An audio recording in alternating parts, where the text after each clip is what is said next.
And some of those policies we've tried to improve are still frame two kinds of creating equal opportunity types of policies. So it just reminded me of how big Oh, yeah. of a goal we all Yes. have here and how it's going to take all of us to push on the culture change at the same time that we're supporting the students that we need to support.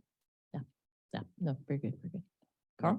One thing that really did come to mind, and Andrew and I both kind of hit on was Beth's talk yesterday, and really some of the determinants of graduation, especially by gender, that that go counter to what we all thought, and we think sort of one-dimensional GPA, but it's much more holistic.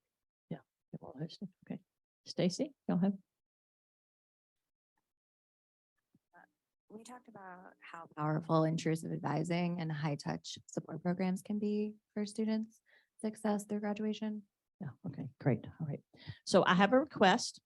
If you would email me your individual or group ideas, if you'd be willing to do that, it's just carpenter@campbell.edu. No, it's going to blow up my inbox. That's okay. And if you want to take a picture of it, if it's on paper, you can send me the picture. But again, we're trying to capture all of this. We've taken pictures of all of the frameworks and stuff. Again, as we try to pull all this together, all these ideas are going to be important. So if you can take a picture or email me your ideas, that would be great. Just carpenter@campbell.edu. All right. So day 2, I didn't realize the screen had changed. We've got a gremlin here. I guess that's appropriate. It's almost Halloween, right? Okay, yeah, so good. All right, so we had 3 panels yesterday. Today, we've got great panels on onboarding students and student skill development. And by skill development, we're talking about a huge wide range of things. Some of the things John Anderson was talking about yesterday, time management, executive functioning, right? Organizational skills, questioning. We try to normalize questioning. Questions are good, not bad. Lots and lots of student skills. So we'll hear from those panels. We will do our breakout groups again, and we've got some instructions today, kind of try to think on what we did yesterday and what we'd like for you to do today. So we'll be doing that. So again, please take notes because that will help inform the breakout groups. We will kind of go back and rethink these frameworks and maybe revise those a little bit and do another gallery work and share out at the end. And so with that, don't forget the wireless network, the visitors, click on that and you can have access. So it'll be the one that pops up as visitors. Click on the network name on your computer. You'll have to open the internet on your phone. It probably pops up and just say accept. I think mine popped up on my computer yesterday. I just did accept. And of course, we're in lecture hall 1. You can see where the restrooms are around the corner, men and women. You can see down the hall is a women, a gender neutral restroom. You can see the accessibility and the exits, always important, safety moment, right? How do you get out of the building? And I think that's all I've got. We'll have our panel come up. And I do not have my agenda sitting in front of me, but if your name is next, then y'all pop up here. We'll go the same order that you're listed. All right, thanks. Yeah, so this is our panel on onboarding students.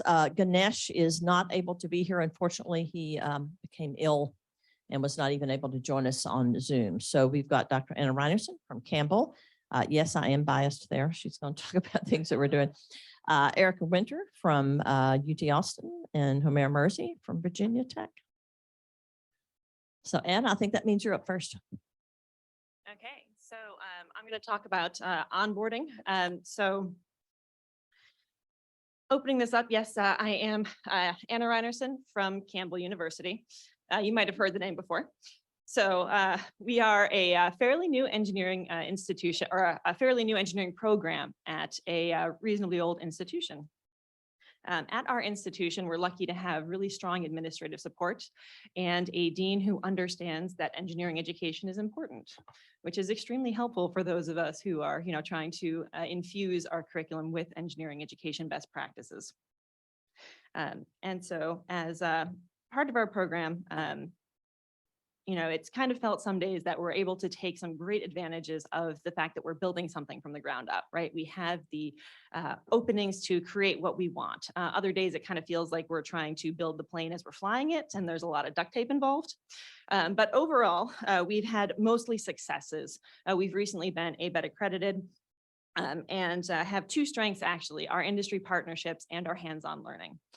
So far, we're feeling pretty good about things. Again, we've been able to infuse a lot of best practices, and I'm going to talk specifically today about our overall onboarding philosophy, our community of practice philosophy, so entering our community, as well as some of the practices that have been extremely successful as part of this.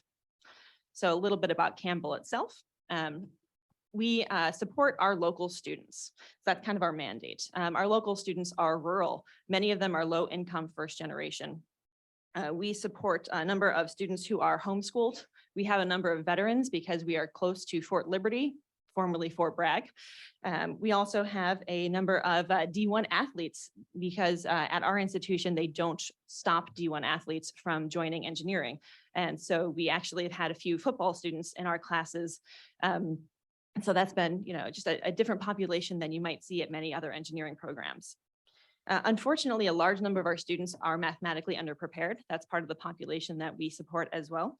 And approximately a third of those incoming engineering students place at college algebra or below when they're joining our program. As part of our mandate, we do accept any student into engineering. There is no second level of gatekeeping. So all students that can enter at Campbell University enter engineering. As part of our engineering program, we are focused on hands-on active learning. Some of our innovations include class lab spaces where rather than having the classroom and the laboratory separate, everything is in one room and there's no separate lab class. Everything is just combined. So you might have a little bit of lecture, a little bit of students working on problems, and a little bit of actually hands-on work, analyzing a circuit, implementing a circuit, discussing the material science concepts, and then walking over to the mounting presses and actually mounting your samples and taking a look at them, while kind of going back and forth between that lecture lab aspects. Our students have no skills expectations when they come in. So we require all students to take the same level of training. We don't say, oh yeah, you have some great machine shop skills, so you're obviously going to be leading anything. No, everybody, we assume that you start with nothing. And so that kind of evens the playing field to begin with. We incorporate professional skills education. And as part of having those students who do enter at, what many would consider mathematically underprepared, we have multiple pathways to complete our degree program tiers. So every student, every semester will take at least one engineering class. All of our students come in taking our Engineering 100, right, our foundational introductory engineering class that focuses on, introduction to the university and engineering, but also focuses strongly on community building of our engineering students, and also focuses strongly on creating a personal connection to engineering. So not just what is engineering, but more specifically, what is engineering to you? And also incorporates some understanding of your peers and that kind of diversity. Our students every week must write kind of reflective essays regarding their own personal connections to whatever engineering topic we've discussed. And then they anonymously peer review their peers. So they're able to kind of see those ideas from other students as well.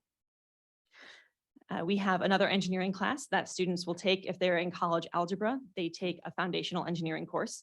Obviously, because we have these different pathways, it is rooted in a deficit mindset, but we do try to help create assets along that. So our students that are in that kind of class for underprepared students, they have some additional instruction in MATLAB as well as some hands-on lab and connections there. So that way we're creating those positive growth for those students' assets when they get to those later engineering classes.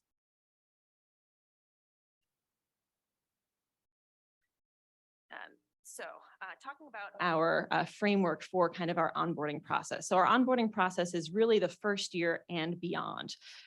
This is not just, the 1 week orientation, the couple days orientation. We really consider our entire first year to be our onboarding for our students and beyond for those students who are the kind of the tier that requires the most preparation for their coursework. And they're actually going to be going through a lot of our onboarding courses in their first and second year at Campbell. And so we consider this a community of practice model. So a community of practice, there's three main components, right? The domain, the community, and the practices. So our domain, our topic area is engineering. And we have a general engineering degree with a concentration. So for all of our students, right, the domain is just general engineering, especially with our onboarding process. Our community is that School of Engineering at Campbell, and the practices are general engineering practices, as well as the Campbell University and School of Engineering practices. And so as part of this community of practice mindset, we think about the ways kind of moving through a community of practice, right? Students will start as legitimate peripheral participants. They are members of the School of Engineering. They can say, right, I'm part of the School of Engineering. So they are legitimate participants, but they're not like really part of the School of Engineering, right? If they're in their first week, they can say I'm a member, but they're not, they don't understand the practices. They don't speak the way we speak. They don't act the way we act necessarily to begin with. And so part of our onboarding process is essentially to get our students moving from that legitimate peripheral participation up through an occasional group, students that might be, involved with their peers, collaborating on their assignments, might attend a meeting every so often through that active group of students who are going to be very much involved in extracurriculars. You'll see them around, you know that they're working with their peers, into kind of that core group of students, those students who are taking on leadership roles, those students who are certainly workers, those students who every single faculty member knows, even if they've never had that student in a class, right? And so our goal is to move into the occasional group or that active group by the end of our onboarding process, right? Help those students to understand the domain that they're in, feel like they are a part of our community, and to be aware of and implementing some of those practices, some of that discourse that we have. Taking an identity view from G's identity framework, essentially when students join, they have kind of their institution identity, they're members of Campbell Engineering. As we move through those further groups, they begin to develop affinity and discourse identities, right? The practices that they have, the clubs that they join, they're now not just I'm a student in Campbell, but now, I'm a part of Campbell. I have an affinity with Campbell Engineering. I feel like an engineer. Also that discourse identity, the ways that they talk. You know that they're an engineer, not just because they say they are, but because they talk like an engineer. They talk like a Campbell engineer. They use the right words and terms in the right way. They have the conversations that you would expect. So they can be recognized not only as personal identity. I believe that I'm an engineer. I see myself as an engineer. But in this community of practice model, we also ensure that others are recognizing you as an engineer, kind of getting that piece of identity as well, so that you're not only recognizing yourself, but you're also getting that external recognition as an engineer. And so the three main practices that I'm going to talk about are community and our community of practice, our residential learning community, our people, and then also the third piece that I'm going to talk about is our design build experiences that are in our first year. So community, right? We've kind of talked about this. Day one, class one.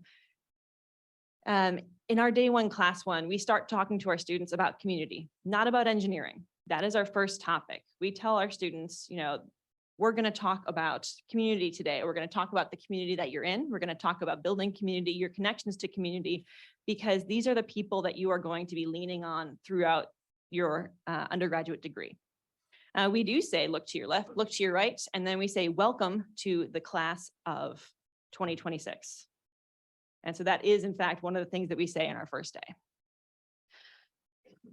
The biggest piece of community that's been extremely helpful, so the biggest specific practice is our residential learning community. So this was extremely helpful, especially during the pandemic when we were on campus, but still had a lot of things that were virtual, a lot of time where it was like, okay, no classes for the next couple weeks.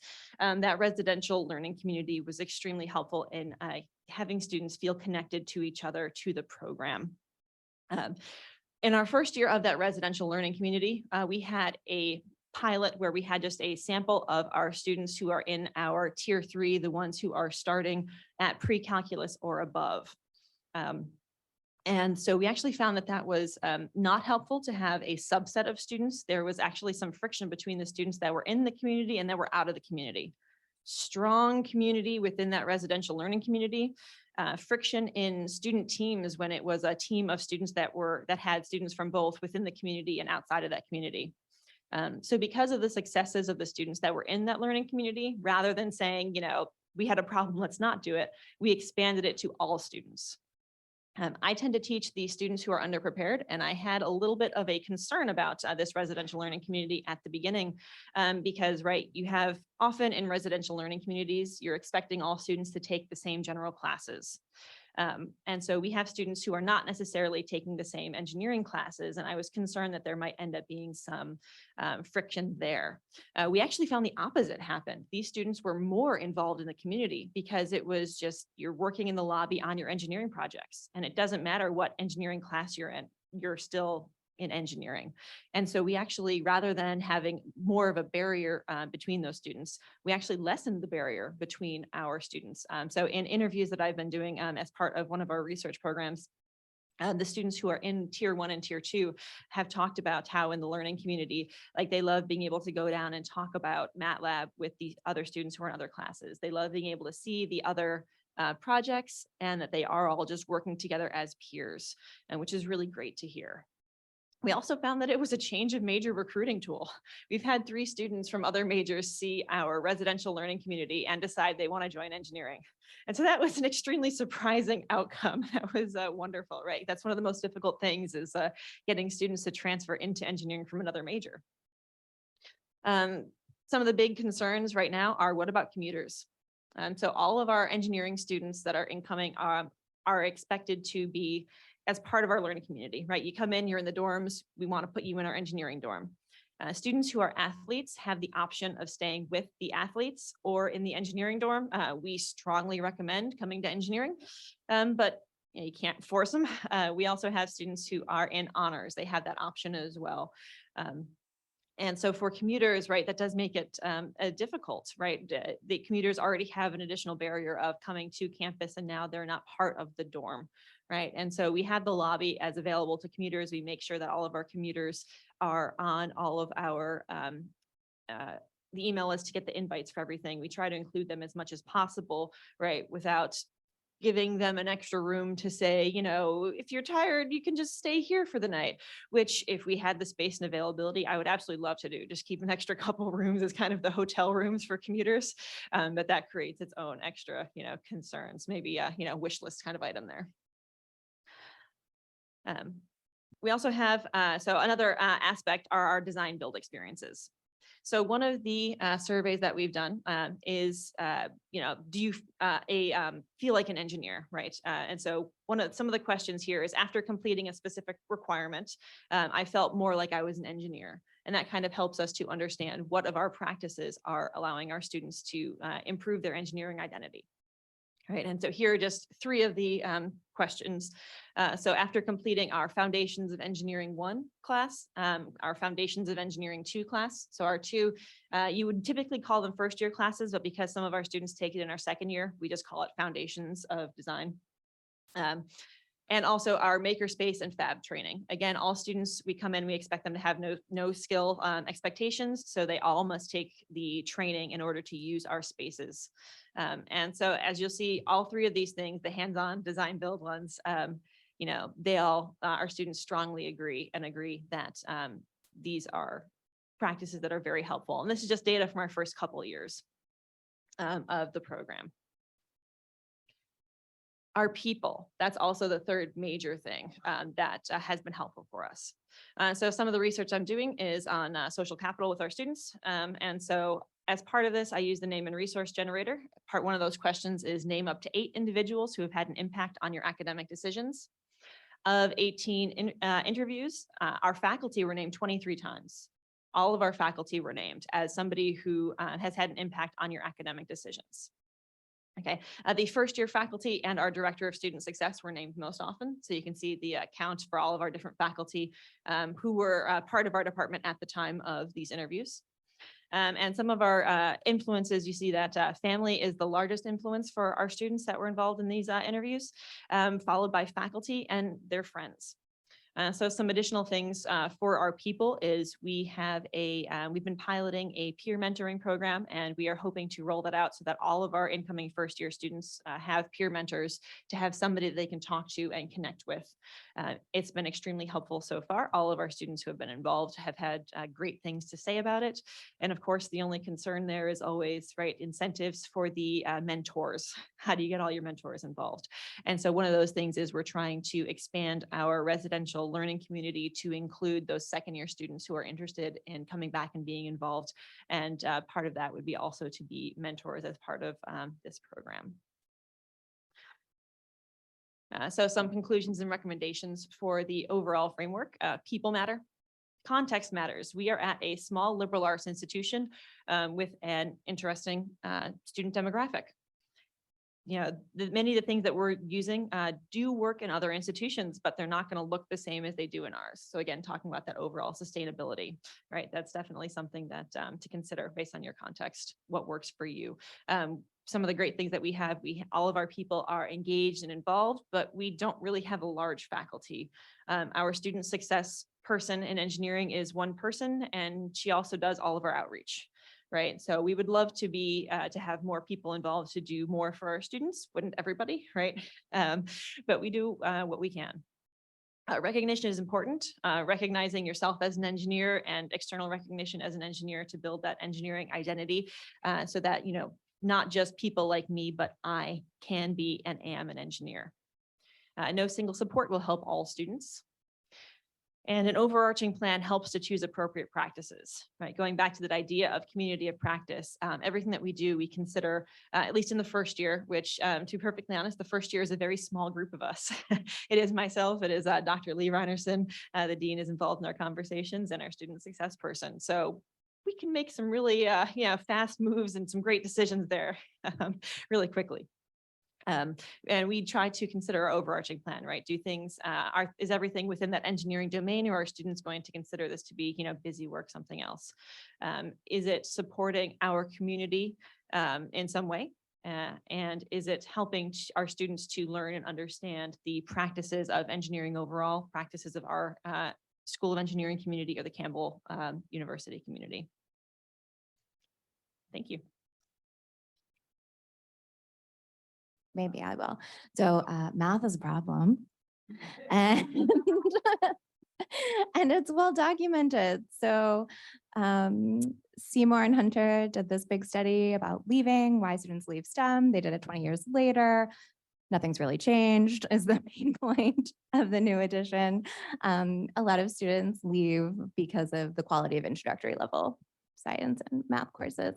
Also, MAA, Mathematical Association of America, did a study, Progress Through Calculus, which you can point the math department to if they're looking for something. And it basically says that math departments know that active learning is important. They still tend to lecture, and it's hard to get them to change. But there are math departments who are doing good things, and there are studies about positive calculus programs that math departments can use this for. This study just came out and it was featured in Inside Higher Ed. Yes. And it showed that a lot of the conversation around why students are struggling in these introductory level courses is students are unprepared. This study controlled for student preparedness and showed that if a white student and an underrepresented student get poor grades in introductory level courses, there are more negative effects for the underrepresented student in terms of graduation rates. I know, it's crazy. So I think it's important to note that the conversation is shifting more towards student unpreparedness is not trivial, especially with COVID, but it's important to think about belonging and stereotype threat because the negative or traumatic experiences students have in math courses have different effects for different populations of students, which is great for my work because we talk about designing calculus courses to promote learning mindsets. So growth mindset, purpose, and belonging. I work with my advisor, Uri Treitzman, who's a math professor at UT, and a lot of people have asked me, so where do you live? Are you in the College of Engineering? Are you in the math department? I am in the math department, but I work closely with the College of Engineering. So how it works is we both teach a section of intro-level calc. We force all of our engineers to take a class called M4-8C. And so we have to teach everything from limits through integration in one semester. And then they take what is normally Calc 3, so sequences and series, and multivariable in the spring. They have to pass calculus in the fall to be able to take physics in the spring, which is part of their degree program. So one year we ended up with a class that was way less white than it was the year before. And students were struggling more. And we were like, what has changed? Well, there was a new success program in the engineering department called Ramshorn, and they serve 130 students each incoming year. And these students are identified as at risk of not graduating in 4 years. So it's a big cohort of students. So, and it runs for 2 years. So any given year, they're serving 260 students with a team of 3 people, which is not that many people because they do a lot of work. And so they went to rate my professor and they just found who has the best reputation, and they put all of their students in our class. So yeah, in the class that we were teaching. So 85 out of 120 students were from this success program. And so then we reached out to them and we were like, we would love to work with you on this problem, and rolling them all in the same section is not good for them. So now I teach a section and Uri teaches a section, and it's about 60 students in each class. And the rest of the 120 to 100 students come from the College of Natural Sciences. So physics, astronomy, mathematics, which is better because there's more distributed knowledge, and also they form better relationships, and it's a greater diversity of thought in the mathematics class. So the purpose of our class is to really make sure the students learn calculus, so they're successful through the calculus sequence and their degree programs. But also, we really want to welcome them. A lot of what you were saying about into the community of STEM and mathematicians, it's their first experience. For most of them, we're not very good with transfer students at UT. We have some and we acknowledge them, but not very many in first semester calculus. So we want to welcome them to STEM. We want to welcome them to the community of mathematics and make sure they know that they belong there. So we work with, I think I've heard growth mindset and belonging a lot this week. Carol Dweck has a couple students, graduate students that are now pretty well-known faculty members. One of them is David Yeager, who works at University of Texas. So I work with the math department. I work with the College of Engineering. I also work with the psychology department, and specifically with David Yeager. So we use the class as a laboratory to take his research that's promoting learning mindsets, growth mindset, belonging, purpose, and develop and design courses that have practices that support those learning mindsets for students. So what it looks like is we have this emerging theory coming out of psychology. They have interventions that they design that are sleek, and they normally implement them at like orientations and things like that. So they're one-off interventions. We look at those outcomes and then we think about how can we embed this in our class in multiple ways in instructional routines and the design of the course. And then a lot of times David Yeager will come sit in on our class and observe us teaching, and then that informs his theory. So it's this really interesting translational research relationship that I find super productive. When we think about our class and when we're designing our class, we have to be really careful because we have a really diverse set of students. So we always think about what are the consistent and positive mindset messages that we want to deliver? And then how can we reinforce those messages that we're trying to deliver through instruction, what we say in class, with actual structures, routines, and rituals. So a structure is something like a grading system. A routine would be something like we talk a lot about academic literature. Every Thursday before class, we're showing them articles, what we read, what we think is interesting. Sometimes we pull things from different engineering articles or astronomy journals, really encouraging them to be curious and explore. Because a lot of times our students, especially in their first year, they take intro calc, intro chem. Sometimes they get an engineering class, but depending on those experiences, they lose sight of why am I here? Why is this important? What is my purpose? So showing them those kinds of articles can really motivate them to think, okay, calculus can be hard, but I need to learn this so I can work on these bigger problems. And it helps to integrate like students' value systems because we give them a lot of options about what to read. We also have rituals That's something that happens once. It's really marked by tradition. Something that I didn't think was going to work very well is that we show them their mathematics genealogy on the first day of class. And it starts, I don't even know where, it starts way far back in like the 1200s. And but Leibniz is in there, who founded calculus. And then it goes all the way to me based on who your advisor was.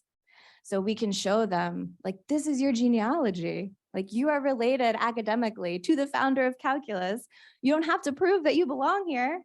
You don't have to earn your spot. You're already here, right? Like this, you are entitled to this knowledge. It is your inheritance. I am happy to deliver it to you, right? And so, but we referenced, I didn't think it was going to work very well, but like I did interviews with students 2 years after they took the course, and they still talk about it in really positive ways, which is interesting. And so, and we talk about their ancestors like through calculus, like when we teach something that was related to them, we're like, oh yeah, your ancestor did this. And they think it's funny. So what are the messages we're trying to deliver? This is important because this is where we start. And I think this is where anybody needs to start. What do you want your students to leave your class remembering 2 years later? They're probably not going to remember calculus, to be honest. When they take fluid dynamics, they're probably going to have to reteach themselves a lot of calculus. So we want them to understand that we expect them to be leaders in their field, right? They're not just getting through a course. Like they're the people who are going to be working on these big problems. And they belong here, not only in math, but in engineering, whatever engineering or astronomy, whatever they've chosen to do. We want them to understand that struggle is normal and expected. A lot of students at UT Austin, at least, are very successful high school students, and they didn't have to study. They didn't have to struggle in high school. So then they get to their first semester and they're like, oh, I'm struggling. Maybe I don't belong here, right? So anytime students struggle, we want them to think, okay, I'm struggling because this class is hard. She made it hard on purpose. Like I designed it to be hard. Our class is not remedial. Our class is difficult. It's one of the most difficult sections in the department, which is important because we pair that with a lot of structured support. We also want them to think that just because something is hard doesn't mean it's not worth doing. A lot of students are conditioned to think, I'm meant to be an engineer if I'm good at it. And I am good at it if it is easy. And that's not true.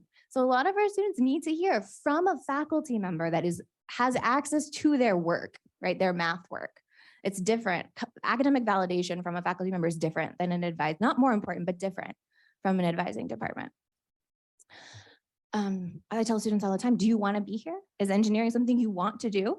Then we can help you do it, but you have to decide that it's worth doing. Because if you don't want to do it, we can find something you like better. And that might be hard too, but it's better than struggling something you don't really want to do. So that's a conversation I think is important. Also, productive struggle is the goal. How you work matters as much as how often you work. Our students don't know how to study, most of them. They come from high school, they don't have to, right? And so when I talk to math faculty, a lot of them are like, I just wish my students knew how to study. Like, I wish a lot of things. But if you want something to happen, like you could teach them how to study, right? So, but to change behavior in psychology research requires a lot of effort to change behavior, especially for undergraduate 18-year-old students. They don't believe everything you say the first time you say it. Imagine that. I know. So we talk about, one extra credit assignment we do is we talk about productive ways, evidence-based practices. We tell them you have to learn like a scientist. Your learning methods, you have to apply the same process you would to any sort of experiment or project you're working on. You have to think about what are the evidence-based practices that are proven to work. So retrieval practice, right? What does that look like? Quizzing yourself, putting your notes away and working the problem and not reading it and thinking you understand it. Familiarity with something is not understanding it. We also talk about interleaving problems, mixing them up. And we talk about space practice. I'm given extra credit assignment where they listen to learning science podcasts, and then they write like a reflection on a discussion board. It's not enough, but it like starts the conversation. It has to be followed up with, I do post conferences with students. So after the midterm, if they don't do well, that's the first group of students I invite in. So let's talk about your midterm. We gave for our first midterm, it was a very bimodal distribution, 47 A's, 33 D's and F's, handful in the middle. Every single student, 33 students, I had a 20-minute conference with. Okay, how did you study? Did you only study with a group? Oh yeah, I only studied with a group. So you didn't study by yourself, but you took the test by yourself. It's not a group test. So you got to study by yourself too. So it's having a coaching session. They need more than information. They need a conversation. Learning occurs over time and at different rates. It would be insane if I expected every freshman student to come from different high schools across the state of Texas and learn calculus at the same rate in 12 weeks. That makes zero sense. And when you frame it to students like that, it's transformative for them.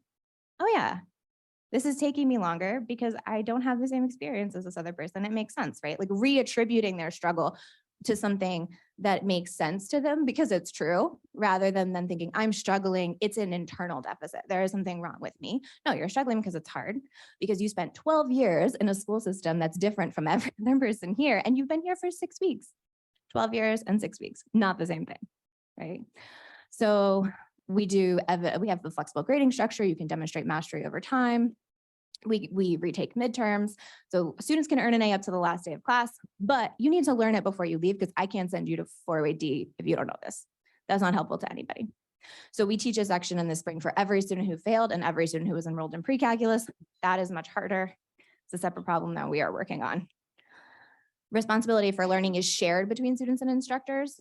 So I can't care more than you do about, I care a lot about your grades and your success. I can't care more, right? So I will notice when you're not here. I will reach out to you. I will provide you supports, but we need to make sure that you are putting in the work on your end, but I'm going to show you how to do that and what that looks like. I'm going to skip so to make sure we're delivering these intended messages, I did interviews with students 2 years after they left our course. And I asked, they were semi-structured interviews. I asked very open-ended questions. What do you remember about the first day of class? Do you remember our grading structure? What did you think about it? Tell me what you remember and tell me how you feel about it. The one thing I want to talk about is noticing routines, because we have 3 people supporting 260 students. It is everyone's responsibility to, I have to go back. Everyone's responsibility to make sure these students succeed. So a lot of the practices that were talked about yesterday in the success programs, I do a lot of that. I do intrusive advising. I notice when students are absent. I work in collaboration with the advising department. I'm like, this student hasn't been to class in 4 days. Like, you need to talk to them. Like, you need to reach out to them. The conferences work like advising coaching sessions. So I'm going to play this. It's students reflecting. After each assessment, I send 3 rounds of emails. Students who did well, thank you for your work. You're doing really well. Are you bored? Because everyone should be stretching themselves. It's not going to help you if you're bored in my class. Is this too easy for you? Do you want harder problems? I noticed a lot of growth on your assessment. Maybe you're not where you want to be, but maybe you are. Good job. Or, hey, I noticed you probably didn't do as well as you wanted to. Why don't you come in and we can talk about it and then make a plan for the next midterm. If they're absent, I take attendance. I don't send punitive emails. Attendance is not graded. It's just, hey, I noticed you weren't here today. Are you okay? This is what we did. Make sure you do this before tomorrow or the next time we meet. So this is students talking about those things. Oh man, can you press? I feel like professors don't seem like they care whether you're there or not. But he always seemed to notice whether or not we showed up. If it wasn't Professor Triceman noticing everybody, it was 3 other teams of the class that they were always, y'all were always very good at walking around the classroom and getting to know each and every person. And then also Professor Triceman, he'd be like, where is so and so? Because he knew everybody's faces and names. And so those emails that he would send us of like, instead of an email of negativity, it was like an email of concern, like what's going on? Like, you're not doing well in the class, but I don't think it's because you're not smart. It's because of like a fundamental issue or maybe a family issue or a financial issue kind of thing. And I feel like as students, we don't realize that, like, we're doing bad in this course because we think we're stupid, but really it's like something that we don't even see ourselves. Pretty nice little check-in. And it wasn't just like, how do you feel about the exam? It was like, how are you feeling? Are you okay? And that was just nice. It was just nice to be talked to, because we knew you were doing it for like teaching, but it was nice to know that like the teaching part wasn't just about our grades. It was about like how we were feeling. But even though like I didn't reply, you guys kept like on replying, and that made me feel like that you guys were still thinking about me. Like, it felt genuine. it wasn't like an email that a professor sent just because he just noticed something and that was it. But it meant a lot that even though I wasn't like replying, you didn't even know like what was going on, you would still like, you still like had the awareness that something was going on, like something was going on, even though you're not replying. This is like, yeah, it was the first time I went to this office and like talked to him about my situation. I was like, Professor T, I'm sorry, like I've been doing homework, I've been coming to class, like, and I was trying to like play it off. I was like, yeah, this stuff's going on, like, I'm okay with it. And he was like, but are you really? And I was like, and then I was like broke down. I was like, I explained everything to him. I was like, yeah, I don't have any money. My family's not talking to me. I don't know what to do. Financially, it's not helping me. And it was like, I guess like I was trying so hard to like not worry him or like to trouble a professor, especially so because from like my past experience, like teachers wouldn't really like look out for me. So it's like I don't know how to show my appreciation besides like I guess like showing like how like moved and I like just by like all your guys' work, like still to this day, like I still think about it, like I'm like laying in bed, I'm like, oh my god, like what if that didn't happen? What if I didn't take his class? What if I got like some random professor and like he didn't help me at all? Like that's crazy. So she's an aerospace engineer and she works for Boeing. Yeah. But what happened is that she stopped coming. I sent her probably 10 emails. No, and she never responded, but I just kept sending them. And then I got her phone number from the advising department. I called her and she told me that someone had just claimed her on their tax return. And it messed up her financial aid. And she needed $10,000 in 4 days or she was dropping out. Right. So it was a fixable problem, but she didn't know who to go. UT Austin's huge. She didn't know who to go to. I was the only one who noticed that she wasn't showing up because I'm her teacher, right? Like I expected her to come. She wasn't there. It's my responsibility to say, there's something wrong here. The advising department can't do that. It's everyone's responsibility and obligation to just make sure students are okay, at the very least. And I teach a big class. I teach 120 students, but I manage 2 classes. It's 240 students. I can at least notice who's not there, right? So, and then I just connected her to Yuri, who helped her call the advising department, and then we got it fixed. And she was fine. But she's right. If she would have been in another class, that one small thing, it could have affected her entire life. So when we're talking about do things scale and is that the only thing that matters, it is not. Like individual students matters. The choices we make as individual instructors matter. And so I'm going to skip because I know I'm going over time. Okay. There are multiple videos. If you want to watch the rest of them, I can send them to you. I think they're super powerful. It's really hard to do this work. Basically, this is what this says. The course can't feel remedial. Practices that promote growth mindset and belonging do not replace good instruction. I am very good at teaching math. That is different than what I'm talking about here. You can't have one without the other. That's important. Recommendations. To scale exceptional ambitious teaching, we need professional pathways that support and prioritize teaching faculty. Like, we can't rely on people's personal motivations for this kind of work. I spend a lot of time on this that is not necessarily part of my job, right? Like meeting with students is not something that I'm paid for. It's because I really like, this is why I chose this pathway. And I get a lot of pushback because I could have chosen a tenure track pathway. I can't teach the way that I need to if I'm tenure track faculty. I cannot do both. But because I chose teaching track faculty, a lot of people make assumptions about my work, which I think is a problem. Move toward tenure track teaching positions, I think is important. Some places are doing this. Implementing flexible grading structures, whether that's mastery-based grading or not, that's the gold standard, but allowing students to demonstrate mastery over time up until the end of the semester is important. It's motivating. Students will keep coming to class, students will stay engaged. And that's how learning happens. That's how we do work, like real work. So makes sense to me. Developing improvement cycles based on measurements of psychological constructs. Copilot Ascend is great. Highly recommend it. You can get the institutional model or individual instructors can use it. It measures belonging uncertainty. It measures growth mindset. It measures stereotype, like identity safety, which is related to stereotype threat. It's very easy to use. You can give it 3 times over the course of the semester in your class.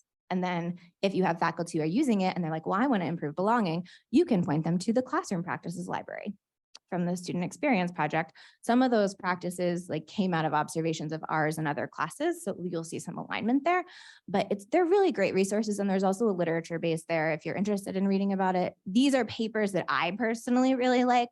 Walton and Cohen are great for belonging. Jaeger's great just in general. Dweck, obviously, like growth mindset. Claude Steele is on the second to last paper, but I put all of them in that Google folder with some other things in case you want them. I'm sorry for going over. That's my email. So you all want to be in her calculus class, right? I'm just saying, right? Yeah, we've already decided that. We'll come back and take you. So fantastic.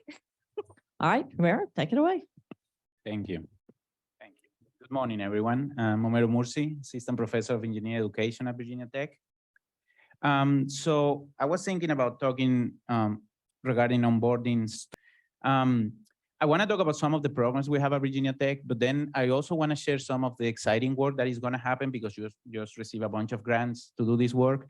But more importantly, I think my message will be on the philosophical approach I think we should have in any type of initiative. I also want to do some disclaimers because my mouth runs sometimes.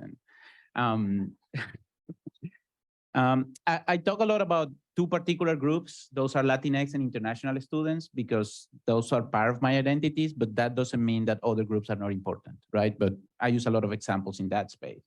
And the other thing is I will show you some programs and some initiatives and some really good stuff, but I'm very critical of those things.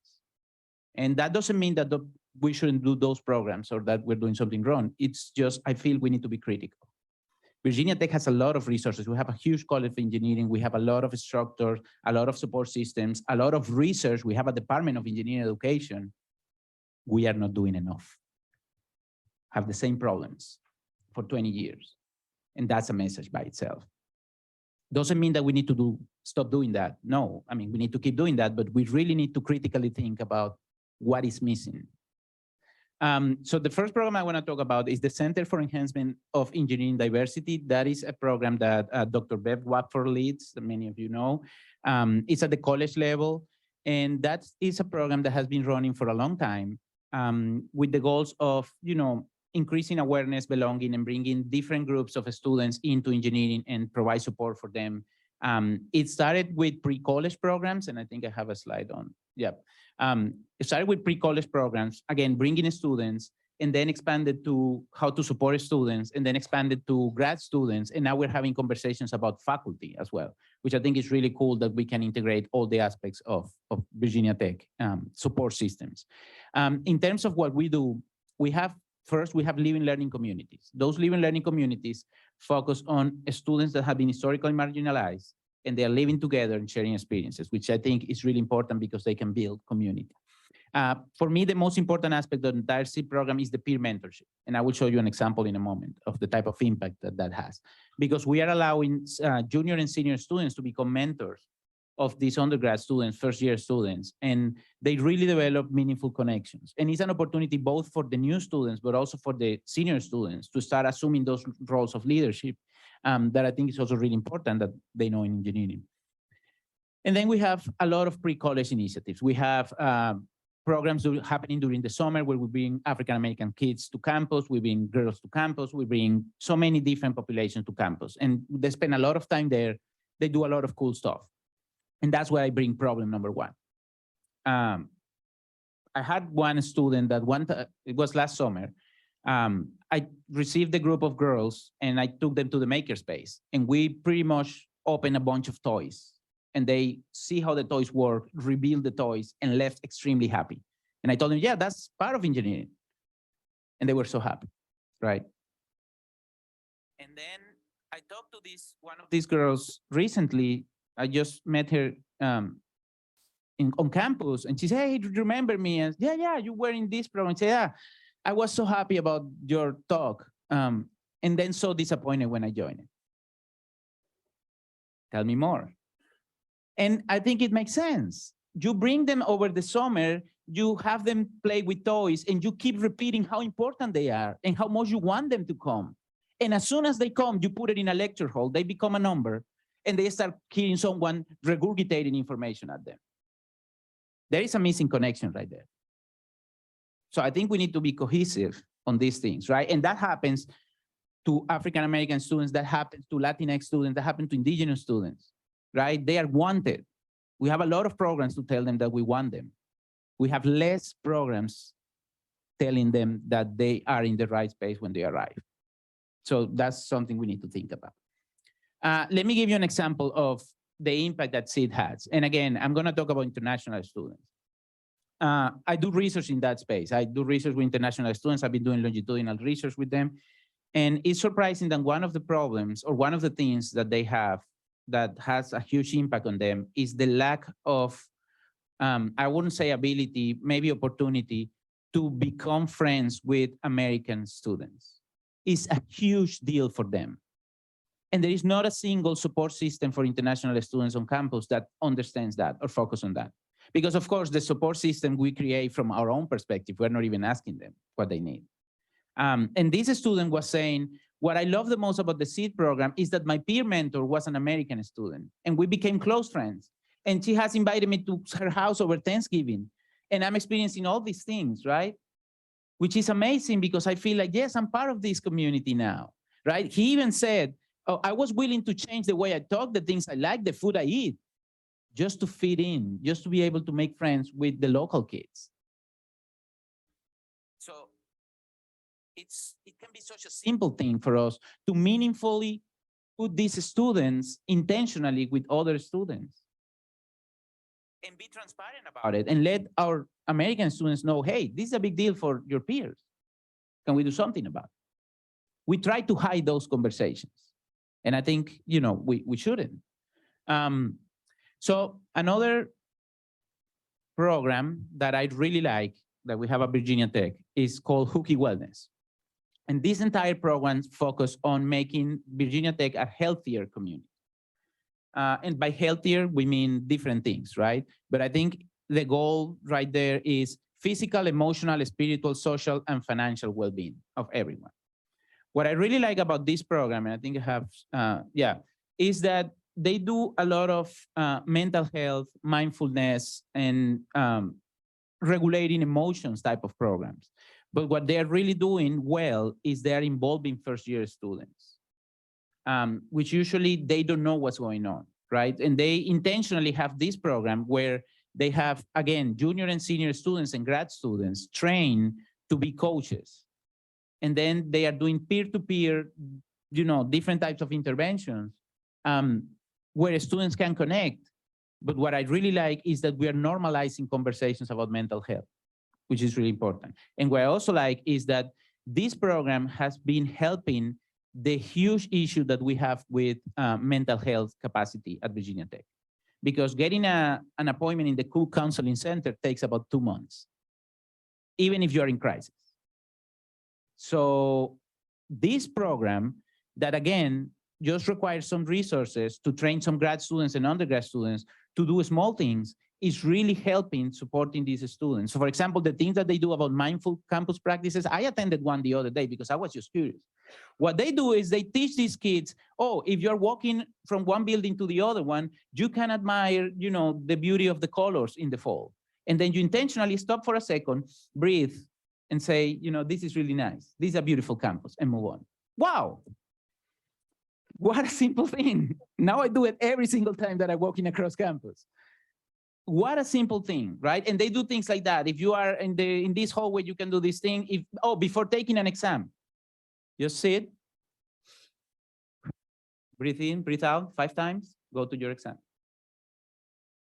Just a technique that we all know, but again, we're not being intentional about it. So I think I really like that program because of that, because it normalizes mental health conversations and it also normalizes conversations about emotions, which in engineering, I think that's huge. And there is an entire space there that cannot go into because of time. Well, I said this already. Yeah, they have this program, but they have my Hooky Hiccup. Send an email when I was emotionally charged. Yikes. And then they said things like, yeah, that is normal, not a big deal. wait too long to start our final project, right? Like they do those things, so they walk around campus and they show students, yeah, it happened to you, it happened to me, right? Let's move on. It's normal. We're here experiencing the same things together, which I think is really important. So as I said, oh, well, about our exciting work that is coming that, well, it's exciting until I realize I need to do the work. It's a lot of work. We were lucky to have a couple of grants focused on understanding how to transform the system more intentionally. And I think that part of the program, and I will be emphasizing that a lot, I know it's really important to have support in different spaces for students, but maybe I'm biased because that's my space. If you ask me, the most important space is the classroom, because that's the first space. You go to college and the first thing you do, you go to a classroom, you take a class. That's your job, that's your role. So I think that's a critical space, right? Not saying again that other spaces are not important. So we will be doing some work with the overarching goal of creating the Center for Teaching and Learning Engineering at Virginia Tech. So, and then the other grant, I think I have the slide there. We were just approved to create also the Center for Equity in Engineering at Virginia Tech. So pretty much the College of Engineering will have a Department of Engineering Education, a Center for Equity in Engineering, and a Center for Teaching and Learning Engineering. And I think that is a strong message of how we can address things systemically. How we can unpack some of these, because we know the issues. The research is that we have so many people in our community doing research, showing us why things are not being implemented. What are the things that are not working? So we know that already. So what can we do about it? So finally, we are being intentional with a group of researchers on really unpack how to implement some of these things at every possible level, right? On the macro level, but also the micro level. And I think, Ron, what you were saying earlier, right? Sometimes we need temporary solutions that will not be sustainable, but that's okay. That's the transition point to the next thing. And I think that's important to pay attention to, but we pay attention at the larger scale. So then my message today, and again, I'm biased because that's my research. No matter what you do, no matter how small or how big the program is, I think it's extremely important that we do it in a culturally relevant way, meaning that we emphasize asset-based approach and we move from deficit discourse. And I understand why sometimes there is a need to focus on diversity and numbers, but again, that is focusing on bringing people in. So how are you keeping them? And how are you keeping them in a way that they can be successful in their own terms, not in the terms that the system created for a different type of people. And I think that's really important. What that means is, well, again, no matter what you do, no matter the space where you're involved, are you paying attention to allowing students to bring their full selves and make sure that your message is that is valued, right? And I think the best example we just have with Erica. In my mind, all those examples are about being culturally relevant. It's caring, right? You showed us that it works. And I think it's really important because, again, as I keep thinking of, we keep doing a lot of things, we can invest in a lot of resources, doing a lot of research, why things have not been changing drastically, right?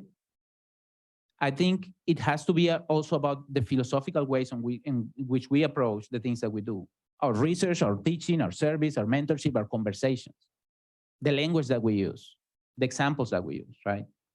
I had one student just yesterday before finishing my class telling me that this kid was failing physics, and they went to talk to him and say, what's going on? What's happening? Is it difficult? What is? And his response was, no, the professor just keep using American football examples. I don't have a clue about that sport.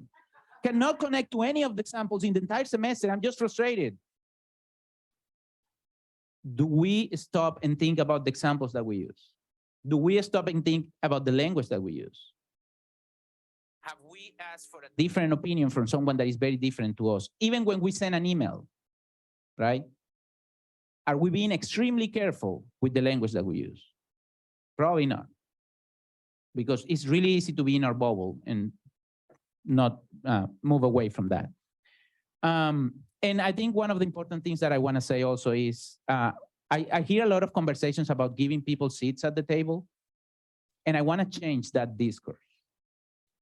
I don't want to sit at the table. I want to own the table too, right?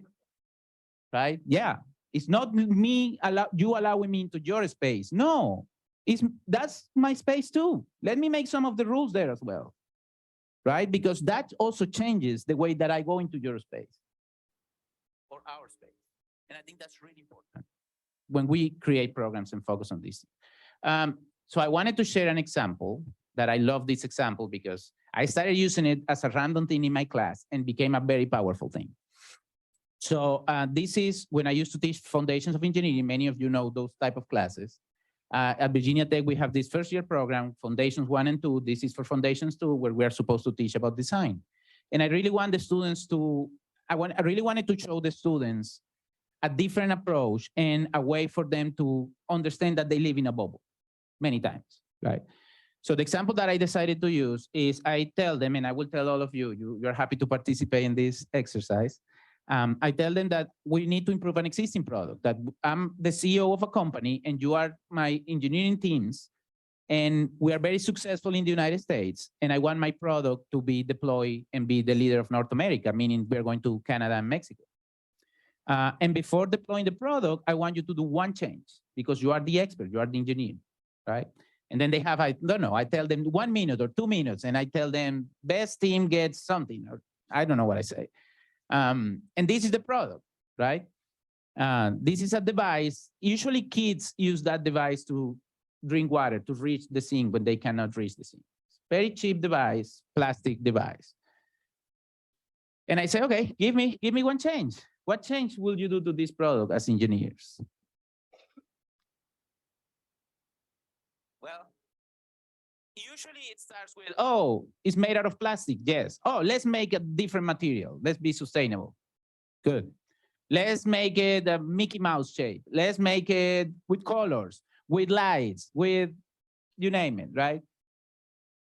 But what happens every time there is either an international student or a someone that their parents are immigrants on the team and the table, they will have a conversation about drinking tap water in other countries, right?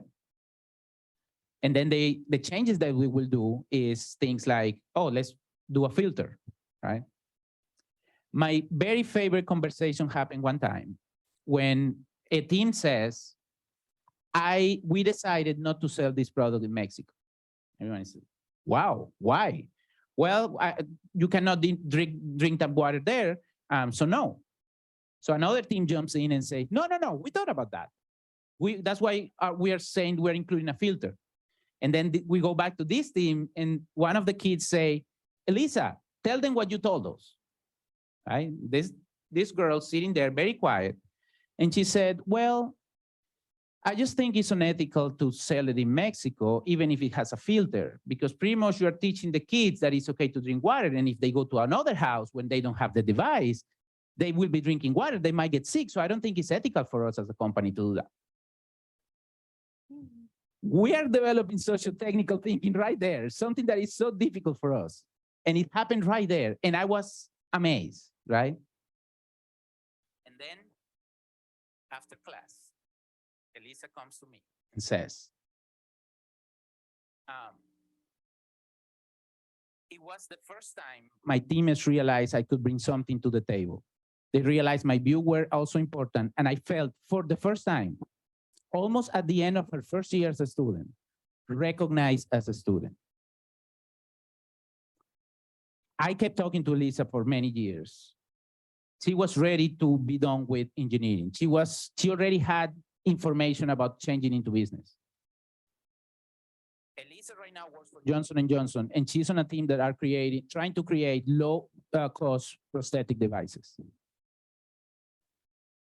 One pivotal moment for her in her career that she always remembered, she would always talk about that. The importance of your views being valid. The importance of you feeling validated as a student. And we can do that with something as simple as a random exercise, but we can also do that with our language and the way that we demonstrate that we care and the way that we implement these programs meaningfully. Not with what we think is good, but involving the community of people that we want to serve to understand what is really actually what it will work for them. So, all right, conclusions. recruitment is important. Obviously, retention is vital. That doesn't mean that you shouldn't focus on the other one, right? Again, I'm just saying, yes, I feel like we spend a lot of time bringing and attracting. Let's please make sure that we spend the same amount of time making sure that they have a meaningful experience. Not that they thrive or survive, that they have a great experience where they feel like they can bring their full selves into what they do. Again, obviously, programs should consider asset-based perspective and cultural relevant approaches. I can be talking about that for days. So, also, when creating support structures, it's important to consider all voices. Again, it's not about what we think, it's about what the community needs. And I keep saying this, the classroom is a crucial space. We have a big issue in engineering because how many PhD programs in engineering are training grad students on how to teach and how to face the classroom? People are hired into academic programs because of the research that they spend 5 years doing on their PhD. And they are hired because of that, the nanomolecular research. As soon as they get to the new department, they say, oh, by the way, go teach a class in structural change. Okay, I will. And what do? We do whatever experience we had in college. That usually wasn't the best one because we are not trained on those things. And we need to. It has to be a priority to train our grad students in understanding effective pedagogical practices and understanding the importance of equity in engineering. So great panel. So we've got a little time. Why don't we do some Q&A? We can do about maybe 10, 15-ish minutes of Q&A. We'll try to take a break. Ron? First of all, thank you to all three of you. Very inspiring. I want to focus in on something that each of you either said directly or indirectly, and that's language. And this Edward Deci that I mentioned yesterday has a great book on what he calls autonomy supported language. And Erica, you epitomize what that is. And I'm here to say that if even 50% of the professors our students engaged with used autonomy supported language, we would not be sitting in this room. So I don't have a question, just a thank you. Can I make a comment really quickly? I think it's really important when you're thinking about language too, to recognize you can say the same thing to 200 students and each student hears something different, right? So being very careful and reflective about the things that you say in class is an important thing. And that's somewhere where everyone can start, but just recognizing that 2 students might hear something different and it might be damaging to one of them. So talking to students about what's happening becomes really important. Sarah? So I'll follow that up with that I think depending on who says it, it can also be taken differently, right? Depending on your position of privilege. So one thing, a couple of points. So one, I just want to follow up on something that Omero mentioned with the mental health and give a little bit of a plug that I'm helping organize what will be hopefully like a special session at ASCE, a workshop session on reimagining the academy if we envisioned faculty mental health as something that we, considered. So I know that it's been mentioned kind of weaving in versus weeding out faculty as well and how that impacts things. So yeah, I kind of look to that because I think we're starting to talk about student mental health, a little more maybe grad student and PhD, just starting to maybe broach the subject of faculty mental health. And so yeah, just would like to see that conversation continue. And then to follow up on Ron's point, this is fantastic. You are speaking to the choir. So how do we move to, beyond the early adopters, beyond the people who are bought in, to getting to that 50% or more? So what are people's thoughts and ideas on that? Make it part of the tenure process. Yeah, what else? I mean, that's I'm involved in a couple of projects where we're looking at adoption and adaptation in different contexts, and even in just classroom practices, right? How do we adopt innovations into different classrooms? And it's difficult. Everybody's coming with their own background, their own understanding. And it's difficult for one of the things that we're kind of uncovering is that it's really the understanding that the faculty bring to the classroom that's causing a lot of the difficulties with adapting to active learning practices. Their understanding of the topics, how to explain the topics. They can't just explain it in a new way because they don't understand it in that way. They can't implement the active learning because they don't get this topic in active learning. And so that's one of those things that might be for this kind of thing too, right? Inclusive language. I don't get the need for inclusive language. I don't get inclusive language, so I can't wrap my mind around the importance of it, the need for it. And so, tying things to the promotion and tenure process is unfortunately a lot of the way that we can get a lot of this change in faculty, especially for our, typical traditional faculty members. Now, I will add, again, as a founding dean, right, we've thought a lot about this. So we have values in our school and they're real. I mean, they're on a large poster in the wall, but we've woven them in. 100% of the awards we give to students are for individuals and projects that live out our values. We have 0 awards for grades. There are plenty of things out there that recognize those, right? Right. And so that way you get what you reward. So that's the same thing, right? If you change the TMP process and say, these are the things we value, then that's the behavior you're going to get out of faculty, right? And, it's actually totally up to us, right? We could do that, right? Just have to decide. Go ahead. I was gonna say, I spent a lot of time thinking about that, and that's why some time ago we decided to put these NSF proposals on that, right? And for example, it was really difficult but important. Yesterday we have a conversation with our Dean of Engineering about this Center for Equity because we got a lot of money to do this work, right? And we were sitting at a table with the deans telling them why equity is not a priority in the college. And it's really going in a top-down process right now on how to do it, right? And for example, one of the decisions, I teach a class called Graduate Student Success in Multicultural Environments. It's going to be mandatory for every grad student in the College of Engineering. So I think that's one thing. The message will come across at least somewhere. But I feel like we intentionally went after the funding for that to show that it's important.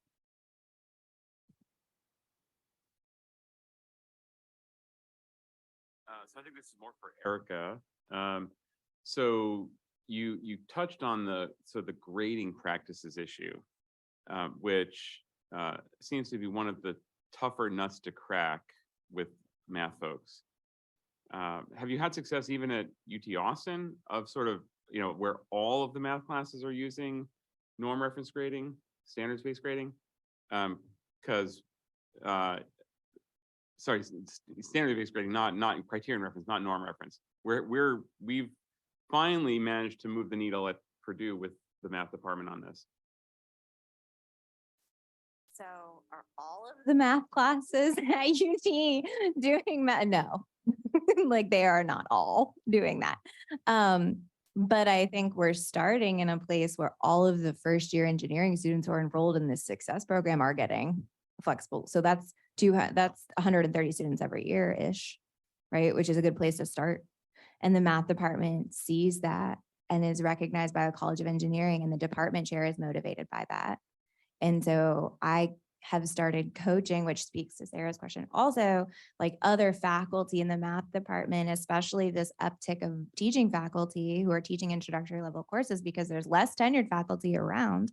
I think that disruption is a good opportunity for us to take the time to train these people who are teaching our students on why mastery-based grading is important, right? Just like our students need to know why, our faculty need to know the why also. And also it helps if I pair it with something they're interested in, right? So like, what do you want to get better at in your teaching? Like what's frustrating you about students? I can help you with that. And while I'm doing that, let me show you these other things that I'd really like you to do, which I think is a good place to start. But I think what's difficult about this problem is it's not as immediate as I would like it to be. I mean, I have a lot of expertise in psychological research. I was on an NSF graduate research fellowship, which I didn't have to have an RA position. I had a lot of free time to gain a lot of expertise by reading and working with different people because I wasn't attached to a 20-hour appointment, right? Uri, my advisor, won a MacArthur in the 90s. So he has a lot of free time because like other people run his center. And so like, the fact that we were able to develop this teaching model is not something that people have the time to do. So if I'm expecting someone to work towards this, like just like I meet my students where I'm at, I'm meeting faculty where they're at too, as frustrating as that is sometimes. But I think it's important because they're not malintentioned people most of the time. Math is a tricky place and it's interesting, but they don't dislike students, most of them. Like, most of them want to be better, right? Like, there's no like, you just have to meet them where they're at, right? Okay. It's like Humera was saying, I mean, I graduated from an R1 institution with a PhD in math, right? So, you tend to teach the way you were taught, and that's primarily, the whole weed out on steroids is an R1 math department, just saying. So, yeah. Okay, great, good question. Jackie, you had a question? So I wanted to go back to Erica's point about the, basically the administration of, on the wraparound of students having issues. Before I came to ASWE, I was a provost at a primarily Black institution in Detroit. And there's a lot of poverty. And so students don't necessarily know what is the process when something happens to them. So for example, I had a student who was an African-American male, brilliant, but he became homeless. And he was homeless, thrown out of his house, a lot of family issues, didn't have a cell phone. So he would try to call his professor, leave a message. The professor wouldn't get the message.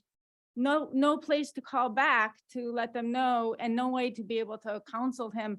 We need to withdraw you. Like, he didn't know until he made his way into the next year, and he had all, he had failed every single class in that semester. And then as provost, of course, I was able to talk to students, and I found this out, and then I was able to understand that, of course, we can do an administrative withdrawal for him by documenting his class, but his situation, and we did that. But the idea that they could maybe just talk to somebody, that might not be the case for that student. That they could call you back, that might not be the case for that student. So especially if you're in an area where you have students who are living in poverty, then you really have to also think about wraparound services to be able to connect to them should something catastrophic like that happen. I mean, the good news is he did graduate. He's now in his master's program and going to his PhD, in engineering. But he said if I hadn't talked to him, he wouldn't have gotten the minimum grade point average to get his bachelor's, because he didn't know. He just took it as, okay, well, I failed those 2 semesters. He didn't know he could actually have a recourse. So I think that when we're talking about things, we also have to think about some of those assumptions that we have might not be the actual lived experience for all students. I think another assumption, because I've had students who are homeless at UT Austin that I've been able to identify as having like housing insecurity and connect them to financial aid. I think wellness checks are a great option. Not so much if they live off campus, right? Which is something that we deal with. I think a lot of times the assumption too is that students at UT Austin and prestigious and selective schools don't experience these things, which is not true, right? Like we have students who experience food insecurity. We have students who experience housing insecurity. We have students from all over the state of Texas, including places like the Rio Grande Valley. We have students who go home to take care of a sick parent and can't afford the bus ticket home, right? But you wouldn't know that there's only at any institution, aside from driving around trying to find them, you have to use calling or email or phone. I don't know what else you would do to contact them. But I think The Privileged Poor is a great book for every person who works in higher education to read, to understand this work and serving these students. But I have a lot of conversations with faculty at UT who don't know that these things happen. So just making them aware of the fact that it's possible is important. Great. Humera? Yeah, I think it's also important, back to Sarah, I think it's also important, as soon as you start caring, you will learn a lot about the students and they will come to you. That is emotional labor. It takes a huge emotional toll on you when you are empathizing and listening to all these stories and trying to do something about that. And structurally, universities need to recognize that. And as a faculty, we really need to be careful because it takes a huge toll on you emotionally. All right. All right, well, great questions. Please join me in thanking this fantastic. Yes, one quick announcement, then our panel is going to get started.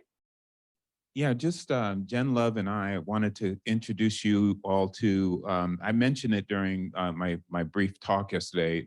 We're part of the Engineering Plus Alliance, and we launched last year a peer academy, practitioners enhancing engineering regionally. And so we're recruiting new peers for this summer. And they work on over a 2-year period on capstone project. Sonia is one of our inaugural peers. And so we're recruiting. So we left some flyers on your table just if you're interested. So thank you. Awesome. All right. And we've got our last panel. We've saved the best for last, right? Student skills development. Take it away, Cheryl. Hello, everybody. I'm Cheryl Sorby, and I'm going to say right now, I have a flight that I'm trying to catch. So if I get up and leave before my esteemed colleagues get done talking, it's not because I'm dissing them in any way. It's that I don't want to miss my flight. So anyway, I'm from the University of Cincinnati, and I'm going to talk to you about developing spatial skills for engineering success. And I think many people in the room have heard of some of the work I've done in developing spatial thinking. And I think that I win the prize because I'm the only one in here who has put up a National Science Foundation project from the 1990s. So my first NSF grant for this was in 1992, so 30 years ago. And we've had several awards, but the 3 primary kind of development awards were in 92, 97, and in 2014. Most of the work that I'm going to talk about was done when I was on the faculty at Michigan Tech, even though I'm now at University of Cincinnati. And what we basically did was we designed and implemented a 1-credit course aimed at students who have weak spatial skills in order to prepare them for success in their engineering coursework and their engineering careers. And the overarching goal of the program is to help them develop their 3D spatial skills so that they can be successful in their engineering courses. In particular, we were looking at their engineering graphics course, but we think it helps them with all of their engineering courses so that they're more likely to graduate from engineering. So the target audience for the course is this students who have initially weak spatial skills. The problem with spatial skills is that it's not explicitly taught in our K-12 system. So it's kind of a hit or miss thing. Some students have weak some students have good spatial skills because they played with Legos. Some people don't have good spatial skills because they played with dolls. And so approximately we've been testing students for 30 years now, and approximately 10% of our male students come to the university or come to our engineering programs, I should say, with weak spatial skills, but it's about 40% of the female students come with weak spatial skills. I have not specifically looked at students from low SES backgrounds, but other colleagues at other places have. And what they found is that the students from low SES groups are also overrepresented in the group with weak spatial skills. So basically women and people from low socioeconomic status groups are the ones with who tend to have weak spatial skills. The spatial skills course at Michigan Tech has been offered each year since 1993. It's still offered there, even though I'm no longer there. In fact, there are 5 sections of the course going on as we speak.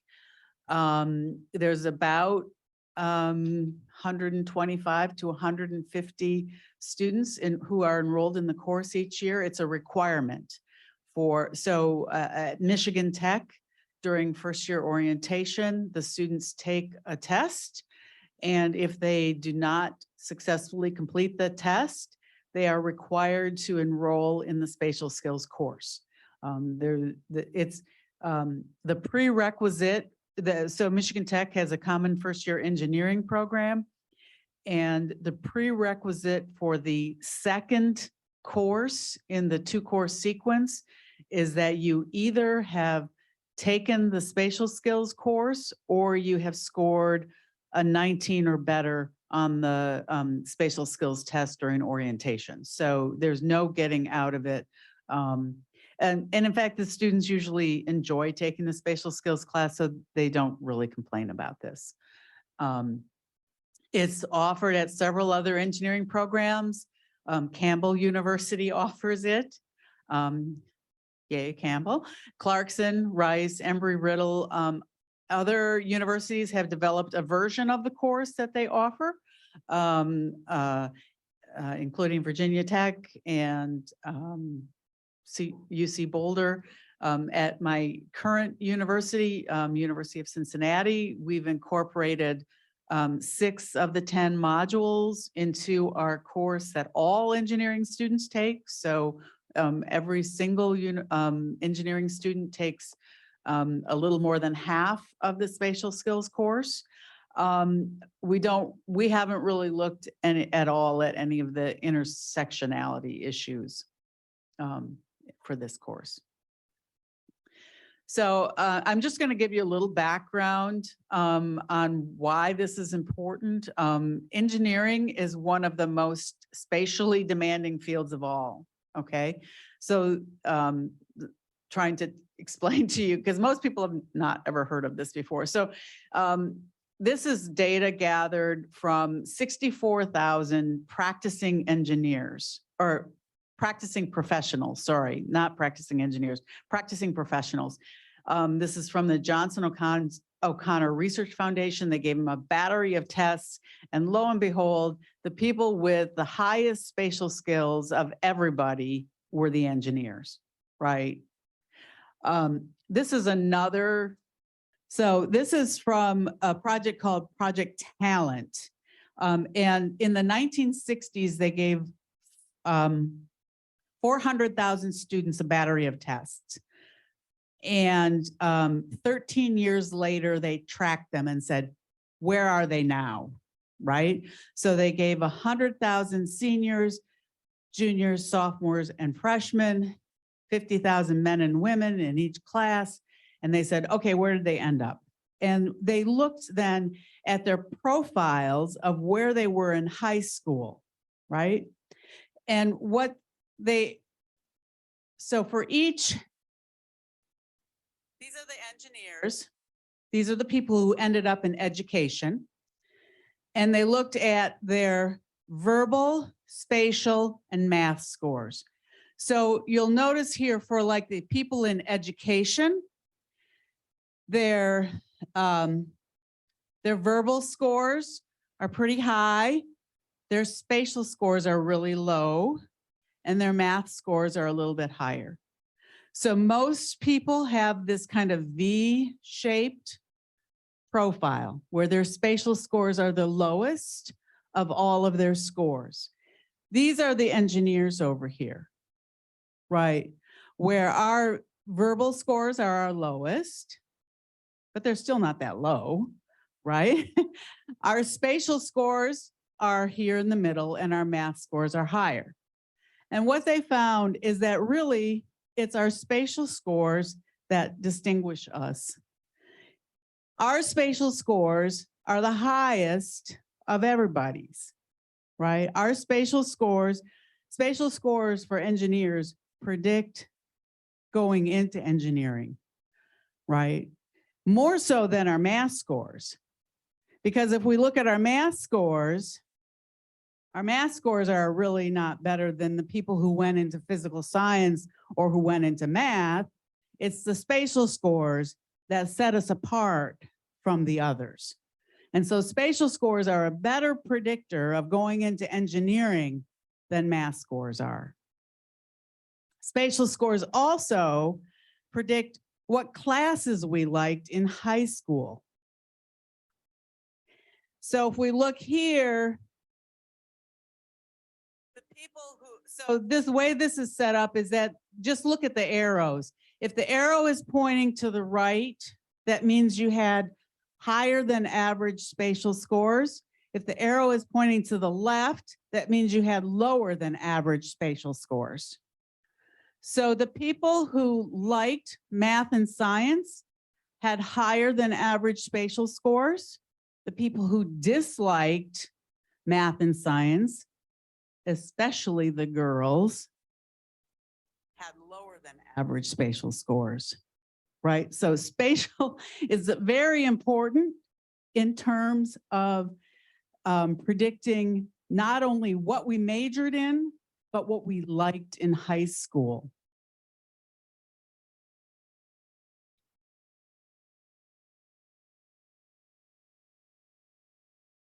So in general, engineering students have strong spatial skills. And how do we assess these skills? Well, there's lots of different tests, but one of the tests we use is called the Purdue test, the Purdue Spatial Visualization Test, rotations. And this is the one we give at Michigan Tech and elsewhere to assess spatial skills. And this is a test of mental rotation.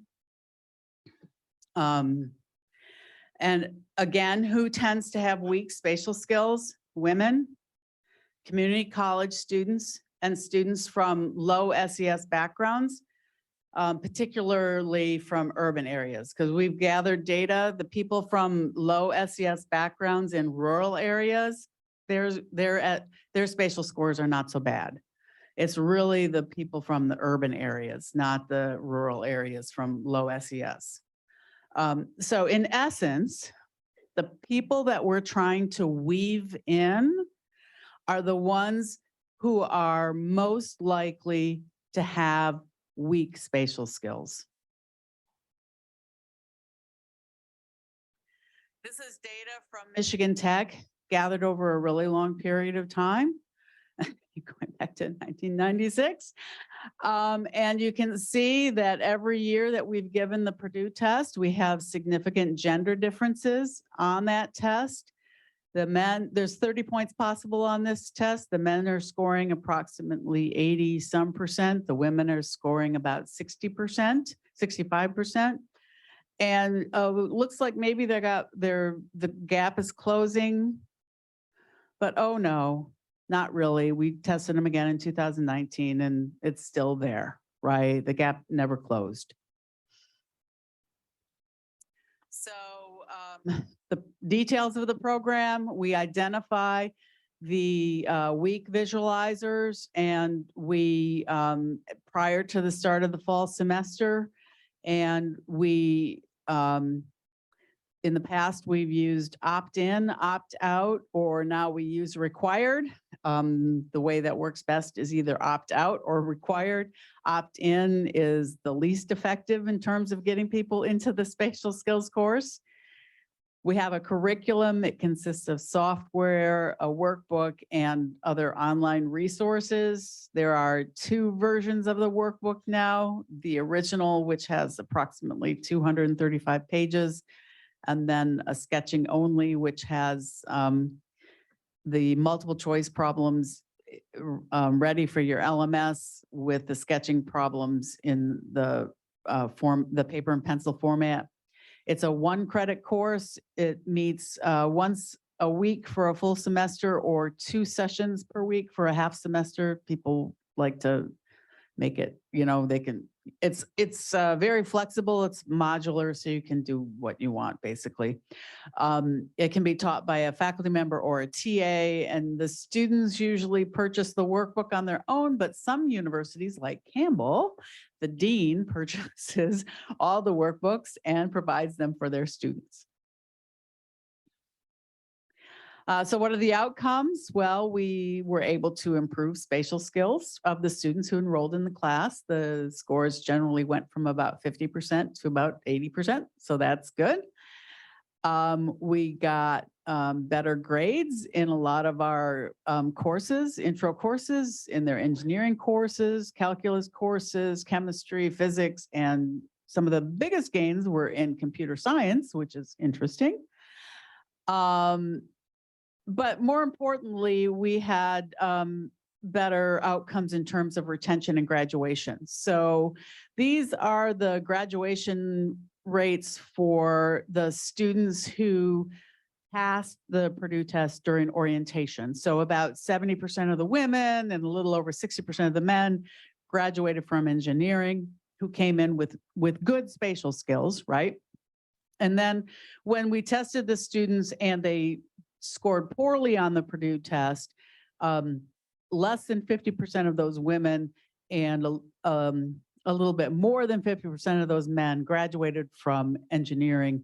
But when we took those students who did poorly and we gave them the spatial skills training, now we had a significant increase in graduation rates for both the men.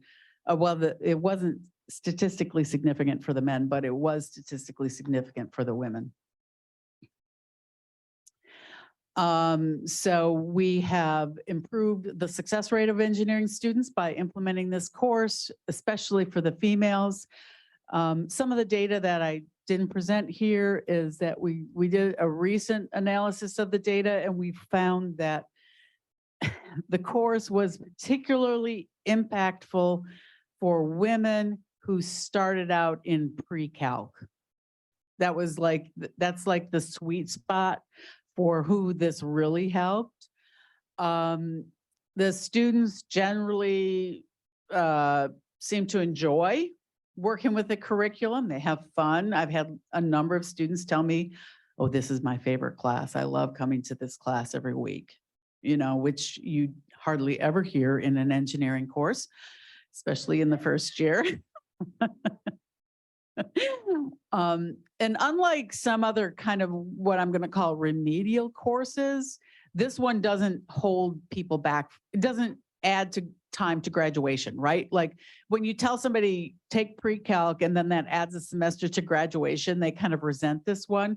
But the way they've structured it at Michigan Tech anyway is that it doesn't add to graduation because they're still making progress towards their degree. They're just taking this one extra credit, which they can fit in.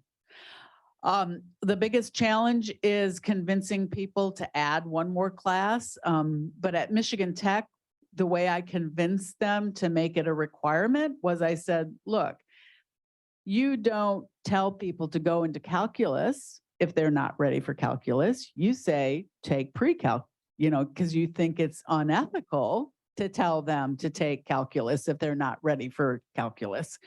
And so if they're not ready for engineering, we shouldn't be telling them go right into engineering. We should help them become ready to go into engineering. And having good spatial skills is something they need to be ready to go into engineering. And so the chairs and the deans said, yeah, you're right. And one credit is not too much to ask to prepare them for engineering success. The one thing I would caution if you were thinking about trying to do something like this, because other people have tried this, they say, oh, we're going to do it, but we're just going to make it optional help sessions. Don't bother. You're just wasting everyone's time because the students won't show up. Okay, so like you might as well just, I had an English teacher once who said what you should do if you were writing and you wanted to use the word quite, put the word damn in, and then when you were revising it, you would strike out the word damn, and then you would be like, because you should never use the word quite, right? And so so it's the same thing here. Like if you want to do the optional thing, just, you know, put something, just don't bother, right? Like just strike it out right now because you're just wasting your time. And in conclusions, one of the things that, because engineers, because we've all survived the system, engineering faculty, we all probably have really good spatial skills, right? which is also probably, you know, we're a self-perpetuating system, which is also probably why all of our courses rely on such good spatial skills. And we always give such examples where you need good spatial skills because we all have them. And we don't necessarily recognize how we develop them. We don't say, oh, this is how I develop my spatial skills. And so a lot of times engineering faculty think that these are innate. Oh, I've always been able to do that. I've always been, you know, what do you mean you can't do that? You know, and so they think they're innate. They think they were born that way. I was born knowing how to read a map, right? And so they don't think that there's something that can be learned. And they are something that can be learned. I think I've shown that since 1992. But anyway, so this is part of the problem too, is that, you know, like when they have a student who can't visualize, there's like, oh, there's something wrong with you. You need to leave engineering, right? If you can't figure that one out. And also then in conclusion, you know, spatial skills are important to success in engineering, and, you know, the spatial skills training has a positive impact on student success, especially for women. And I think for other people, but I haven't really looked at that data, so I don't like to make that claim out loud. And this is my contact information. Good morning, everybody. I'm Rachel Ellisted. I'm the director of the Engineering Fundamentals program at the University of Tennessee in Knoxville. And I want to talk today about teaching our students about how they learn and how they can learn and reflect better on their engineering progress. Yay. All right, so first, why should we focus on learning about learning? Well, ABET gives us one pretty good motivation. Criterion 7 says that our students should leave their undergraduate programs with an ability to acquire and apply new knowledge as needed using appropriate learning strategies. Many of us still know that as lifelong learning. And so it is one of the criterion. It's one of the things that we're responsible for. And so really what we need to be doing is moving our students to being independent learners, because that's what they're going to be doing in the profession when they become professional engineers. They're going to be learning every single day on their own. So thinking about different models of how we do that, there's a lot of different ways to do that. But one of those models that you can think about is the self-regulated learning model. This one is an example by Zimmerman and colleagues, but just thinking about how we help students thinking about planning their learning, monitoring their learning, how they're doing in that process, and then evaluating how they've done to go into this cyclical process of learning. So my first soapbox moment here in this talk is, if we don't talk about learning how to learn, we're talking about it. And what we're saying is, one, they should already know how to do it. And if they can't, they don't belong.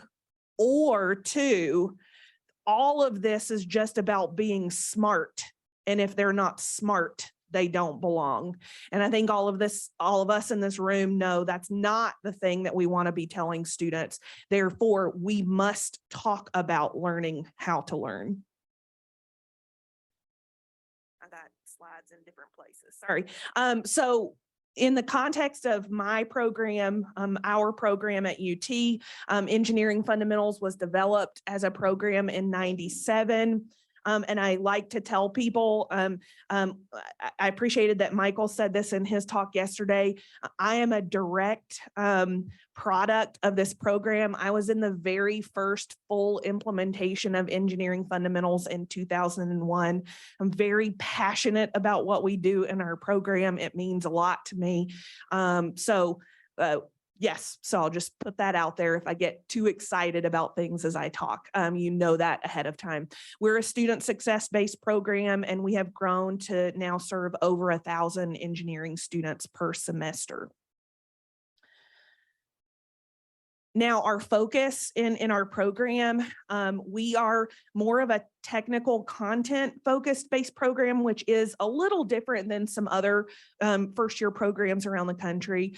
So we focus on engineering physics, introduction to programming, analytical solutions, engineering, teamwork, and design. We have students anywhere from 8 to 11 credit hours over their first semester. So that means we actually have a lot of time that we can work with students. And we have the opportunity to weave in other concepts into our program. And learning about learning is one of those things that we have worked to weave in to our entire program with students. And no matter what major they are, they take some amount of classes with us, so they get some exposure to this in all of our classes. So I want to talk to you today about one particular way that we do this. We do a number of different things. I couldn't talk about all of them, but one program that we're really proud of at UT is our Success Enhancement Program. So I want to talk to you a little bit about that program now. So the Success Enhancement Program is one that is conducted after the first exam that students take in their first physics class. For most of those students, it's the first college exam they've ever taken, and it's their first engineering exam that they've ever taken. So it's a pivotal point in time. It is an opportunity for them to reflect on their learning and develop strategies and plans for improvement. And we give them class time to complete portions of the program, as well as the opportunity to earn back points on their first exam. And I'm going to talk about each of these points individually here, because they're really important in what we do. So first of all, they're conducted after their first exam in physics. We're talking about behavior change. We're talking about changing behaviors that, like Erica said, have been ingrained for 12 or more years in their educational process. And so behavior change is hard, and people have to be at a point where they are willing to think about and change their behaviors. If we look at models like the trans-theoretical model Stages of Change by Prochaska, Norcross, and DiClemente, we know that people move through stages of readiness to be able to change, and our students in their educational pursuits are no different. So by conducting this after their first exam, you have already seen my little quip up here, but they've had their first oh poop moment, and they're ready. They're ready to think about this now. They're all A students. The vast majority of our students have never made a B. A lot of our students have never made anything other than an A. So when they get that first 70 or 60 or 50 or lower on an exam, they're now ready to have a conversation. So it's a prime time for us to start talking about these things. So once they're ready, then what we do is we give them this opportunity to reflect on learning, and we do this through a tiered system. We realize that not every student needs the same thing to help them learn about their own learning, but every student needs to learn about their learning. So this is not a remedial opportunity for only certain students in our classes. It is for everyone. And we're very clear with students on that. So we have a tiered system based on that first exam performance. Students in the 90s or above complete a very structured exam wrapper that we've developed for our classes, which I'll talk about in just a minute. Students in the 60 to 90 range complete that exam wrapper, and they complete a series of seminars that focus on weekly class preparation and exam preparation. We talk about those two topics separately. And then students in the 60 or below category complete the exam wrapper and the seminars, and they have a meeting with an instructor from class. So let me talk about why we do those tiers here. All right, so our exam wrapper. This exam wrapper, I'll say, was actually developed through a project with University of Washington. I don't know if you all saw that call a couple of years ago. A group of us worked and developed exam wrappers for our own class. So this was a really cool opportunity. So the one that we use now is an exam wrapper I developed through that process. We teach exam wrappers as a form of failure mode and effect analysis. an engineering tool they will use in their professional career. Giving it that context helps them to see that not only is this appropriate for their classes, but they will be using stuff like this when they move into the engineering profession. We look at 3 different category areas. So we do an exam dissection where they look at what they did well, what they didn't do well, and how those things relate to both class content or other content, other skills that they may need from other areas that kept them from telling us what they know. And there's an example question up there. We do a reflection on class and exam preparation. How did you prepare, and did that have any impact on what you're seeing in your exam performance?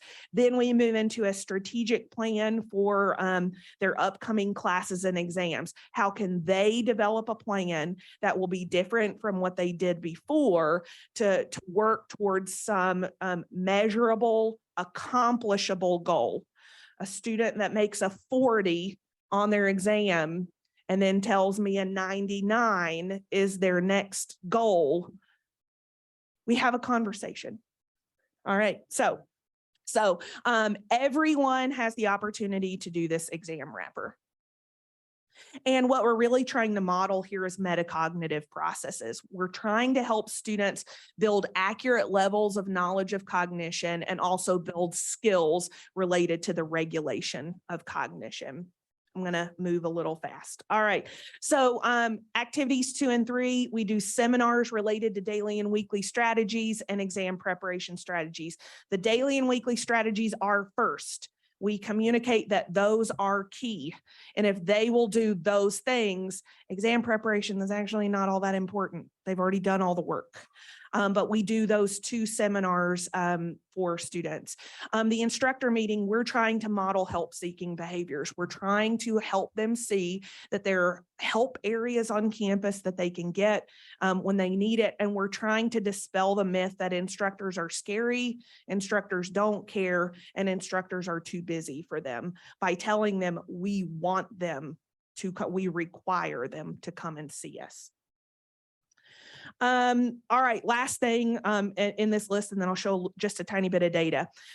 We provide class time and we allow them to earn points back on their first exam. We do this because we want to communicate value by what we make important in our class. If we don't talk in the currency that students find is important, then they interpret that we don't think these things are important.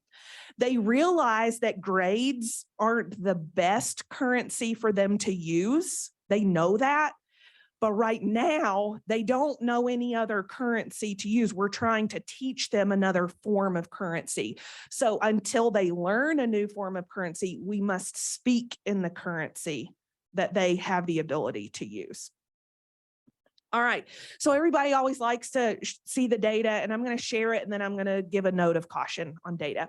So here's 2 different sets of data. The first table shows final class average difference between students that did and did not participate in the program.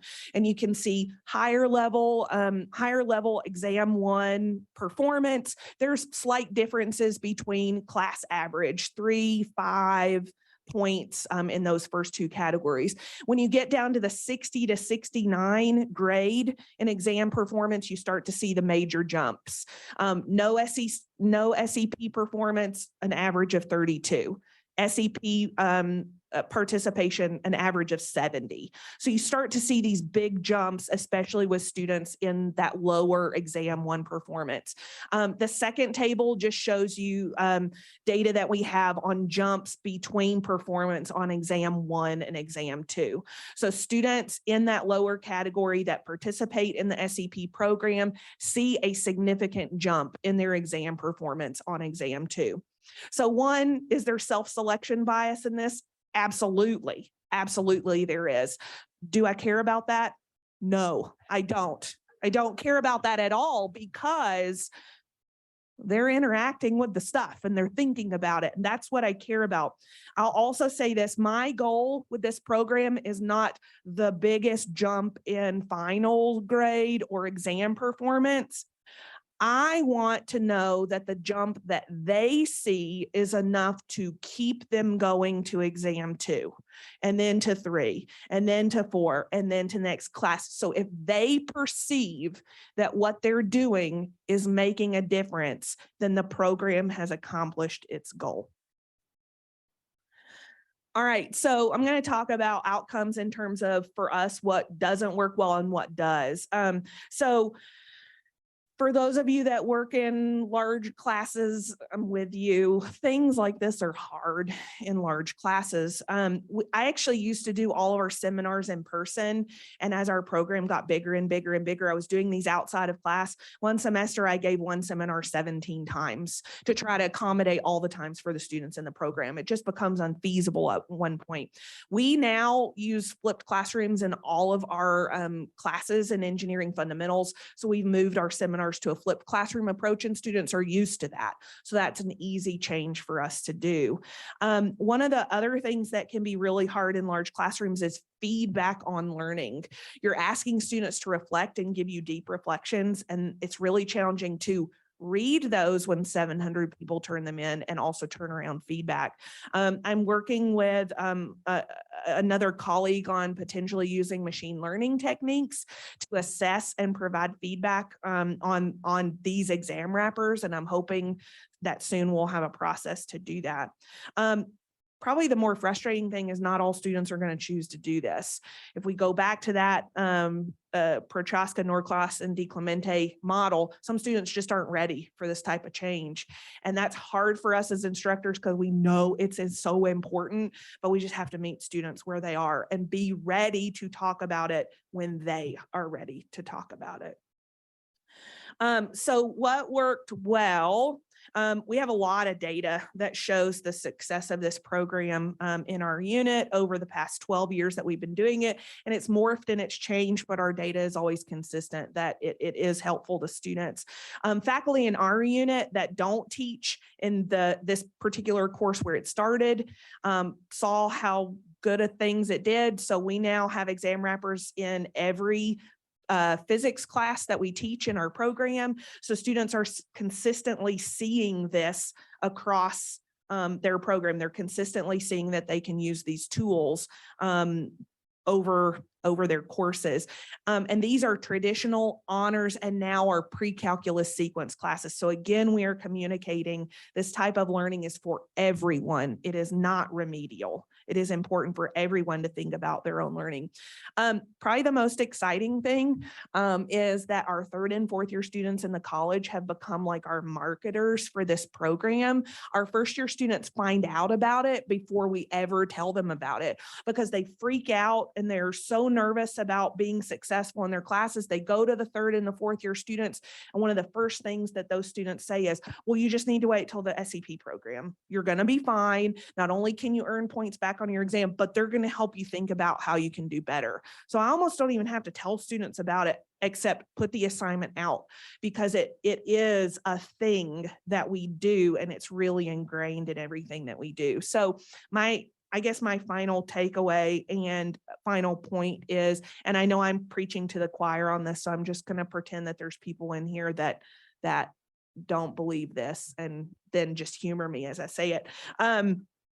We're all educators, and I know that we all bring a lot of different expertise to the table, a lot of different engineering expertise, but educating is our primary purpose, and educating about learning how to learn is all of our responsibility to focus on, no matter what our engineering expertise is. So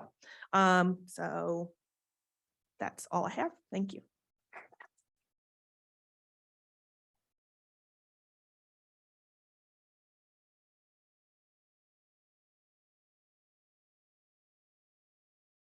Take it away, Sarah. Good morning. Yes, we're still in the morning. So hi, my name is Sarah Rodriguez. I am an associate professor of engineering education at Virginia Tech.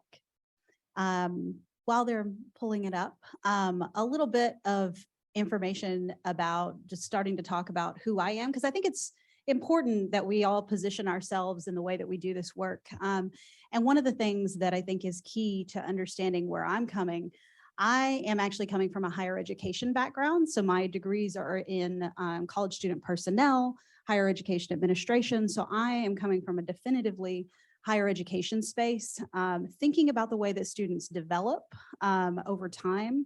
I made the move into engineering ed research over the past, I would say 10, 15-ish years, moving in that direction little by little, getting involved with engineering programs, but always keeping a real heart towards the education side. Okay. Excellent.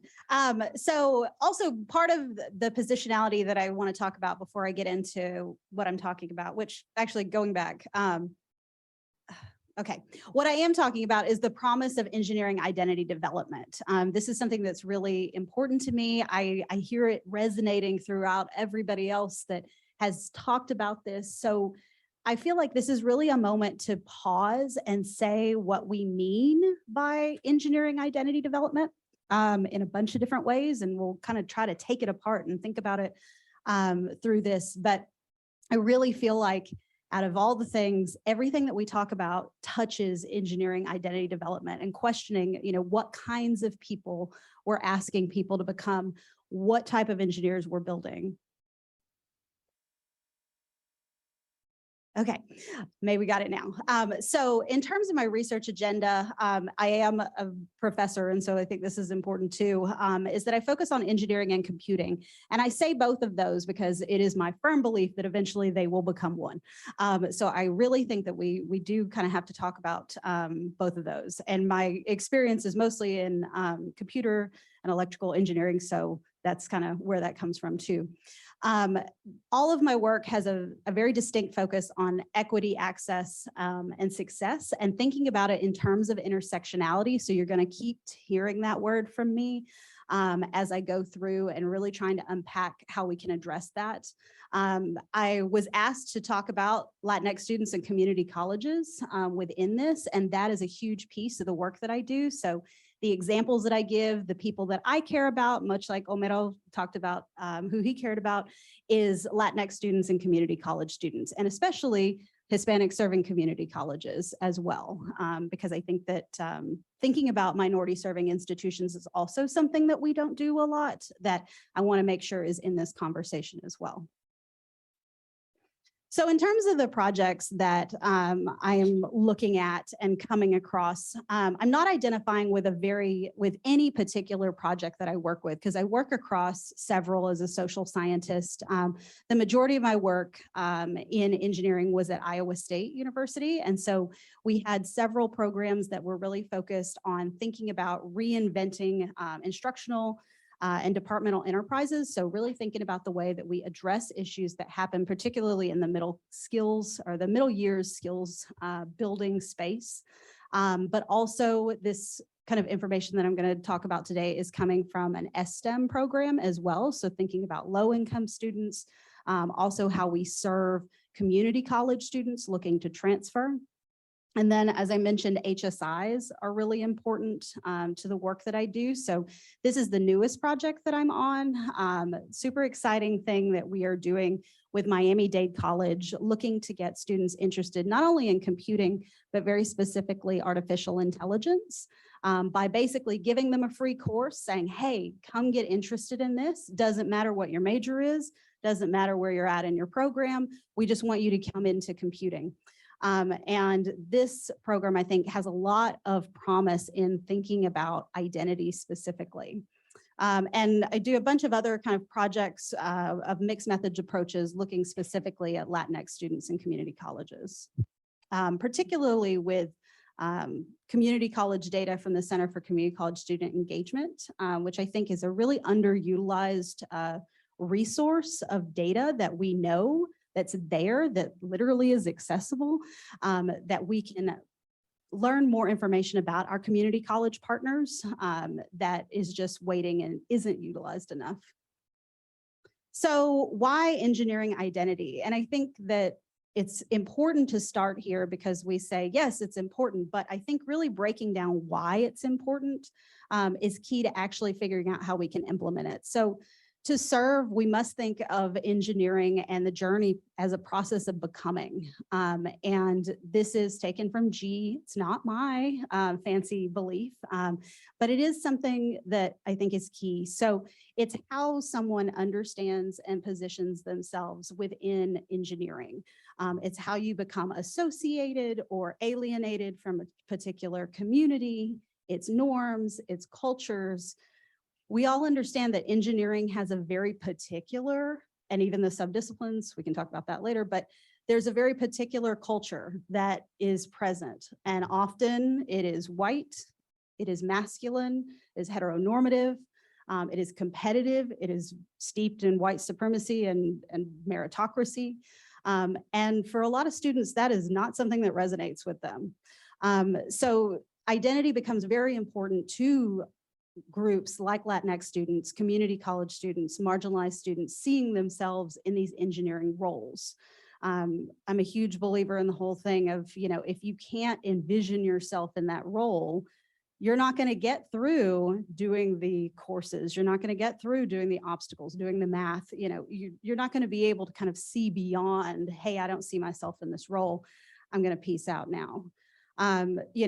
So that's the reason that I think that engineering identity is so key. But I want to also acknowledge that I think in all of the things that we do, there has to be some sort of consideration of these kind of larger systemic issues and how we actually engage with that. Because it's not enough to say like, oh, Latinas are women of color in engineering. We also have to say very specifically, like, people are sexist, people are racist, and really forcing ourselves to acknowledge that there's an oppressor and that there's also an oppressee, if you want to say that. Because I feel like a lot of things get washed very terribly when we talk about intersectionality and we don't acknowledge what the actual problem is. So my favorite example of my research so far is that there's a lot of DEI, diversity, equity, and inclusion, initiatives out there that are like, we are going to address intersectionality. Okay, how are you going to do that? We're going to have a T. Okay. And I kid you not, like these are initiatives that I'm seeing, and I'm not just seeing one T at all. I'm seeing several Ts. I don't know what it is about people having T that somehow, it's got colonial like implications, like all sorts of things are wrapped up in these T's.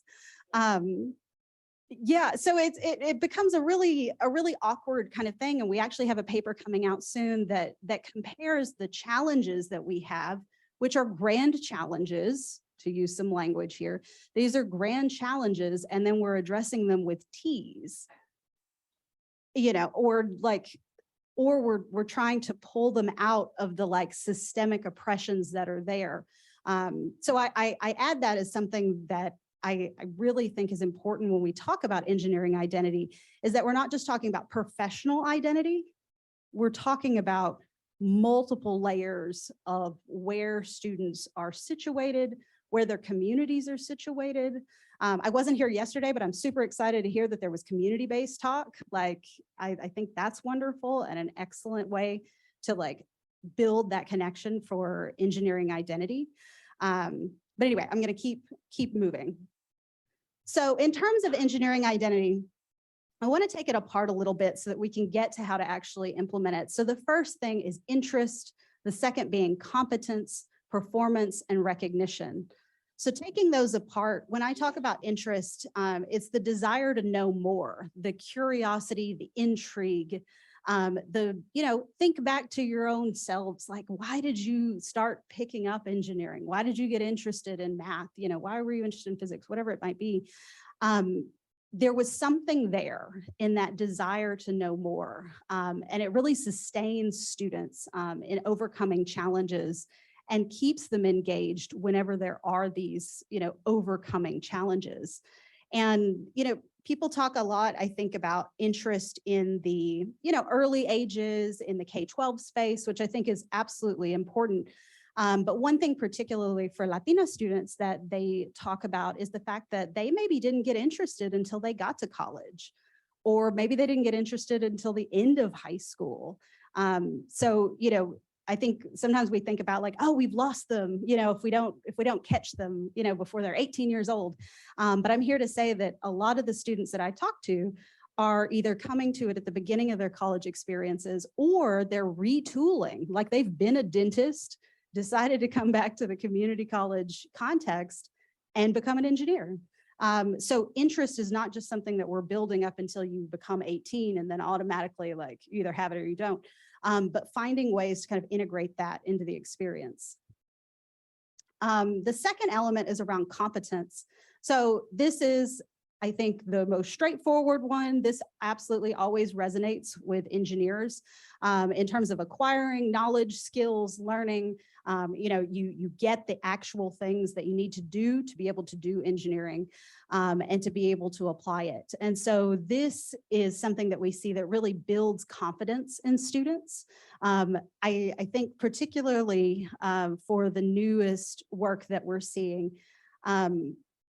students are not feeling a sense of competence in terms of when they're coming in. And previous research has really focused on, you know, issues of recognition, you know, potentially making sure that students kind of that they, you know, recognize themselves as the kind of people that do this work. But we're also, you know, we need to make sure that students do have the skills. So if they're missing fundamental programming skills, embedded systems is not going to go well at all. And so, you know, you can't get to recognition without first having this competence. The same kind of goes for performance. So if they don't have this sense of competence, the kind of more social performance is going to be absolutely limited. So when we talk about performance, what I mean by this is the using of the actual tools and the language of engineering. And then all of this kind of culminates in a recognition of the self and also having other people recognize you. I think it was really interesting when talking to Latina students in these fields about their identities. Many times they were very strong in their own identities. That wasn't necessarily something that was problematic. It was when they had interactions, particularly with male peers from majority groups, and some faculty member interactions, but mostly faculty members were doing it for most of the students that I talked to. But it was the peer component that became the real issue. And particularly in engineering, where students wouldn't really meaningfully interact with faculty for years, unless they were involved in undergraduate research, unless they had some sort of very distinct connection. Really, all issues of recognition were running through peers. So in terms of conclusions and recommendations, I think there are lots of implications from this, but I think the biggest ones are around encouraging career discovery and doing that in meaningful ways throughout the experience. So not just thinking of it at the beginning or at the end, but also really focusing on those middle years. And showing opportunities for identity alignment is also one that I want to point out because I'm kind of limited in time. But in terms of the identity alignment, I would talk to students about the fact that they were really excited about engineering, but they didn't see that the opportunities that were being given to them, you know, by well-meaning institutions were things that they wanted to do. They didn't want to use their engineering skills to do this thing or that thing. You know, they found that a lot of the opportunities that institutions would provide to them were very shallow. Go build this thing for someone else, go work for the government to build this defense thing for someone else. They didn't see those engineering opportunities related to the community. They didn't see them related to their own identities. So I think that that's one thing that absolutely can be strengthened as we think about identity development. So in terms of thinking about these two groups that I talked about that I really, really care about, we have to think about the intersectionalities and think about what that means in terms of the day-to-day. So, you know, dispelling the monolith myth. So what I mean by that is not all Latinx students are the same. So like Almero talked about international students. International Latinx students have very different concerns than students born in the US. I think another issue is thinking about ways that we can build community cultural wealth and funds of identity. So these students are coming with all of the necessary pieces. We just need to figure out how to utilize those pieces to make their experience a little bit better. Always, when talking about community colleges, the elephant in the room is community college stigma and the way that four-year institutions work with community colleges. I've seen it play out in the projects that I've worked on. You know, there's always this power imbalance of, well, the 4 years get to dictate because they're receiving the student. And I'm here to say that community colleges are the real MVPs, I think, technically, of our whole education system. Because in terms of identity, what they're doing when they get a student that comes in, no matter where they're at on this identity journey, they have to meet them where they're at. Period. End of story. Their model's based on it. Like it's literally in the mission to serve the community. So I think if we are looking for ways to do better as a whole, you know, field of engineering, I think we need to really look at community colleges because they're already doing it. So many of the things that community colleges have as a fabric of their culture, we should just steal those because they're already doing them. You know, whether it's meeting people in terms of developmental education, whether it's, you know, trying to understand how to move people quicker through things to get them, you know, how to not lose time. Like community colleges have been doing this for, you know, 50 years. So looking towards them. So here's my contact information and thanks so much.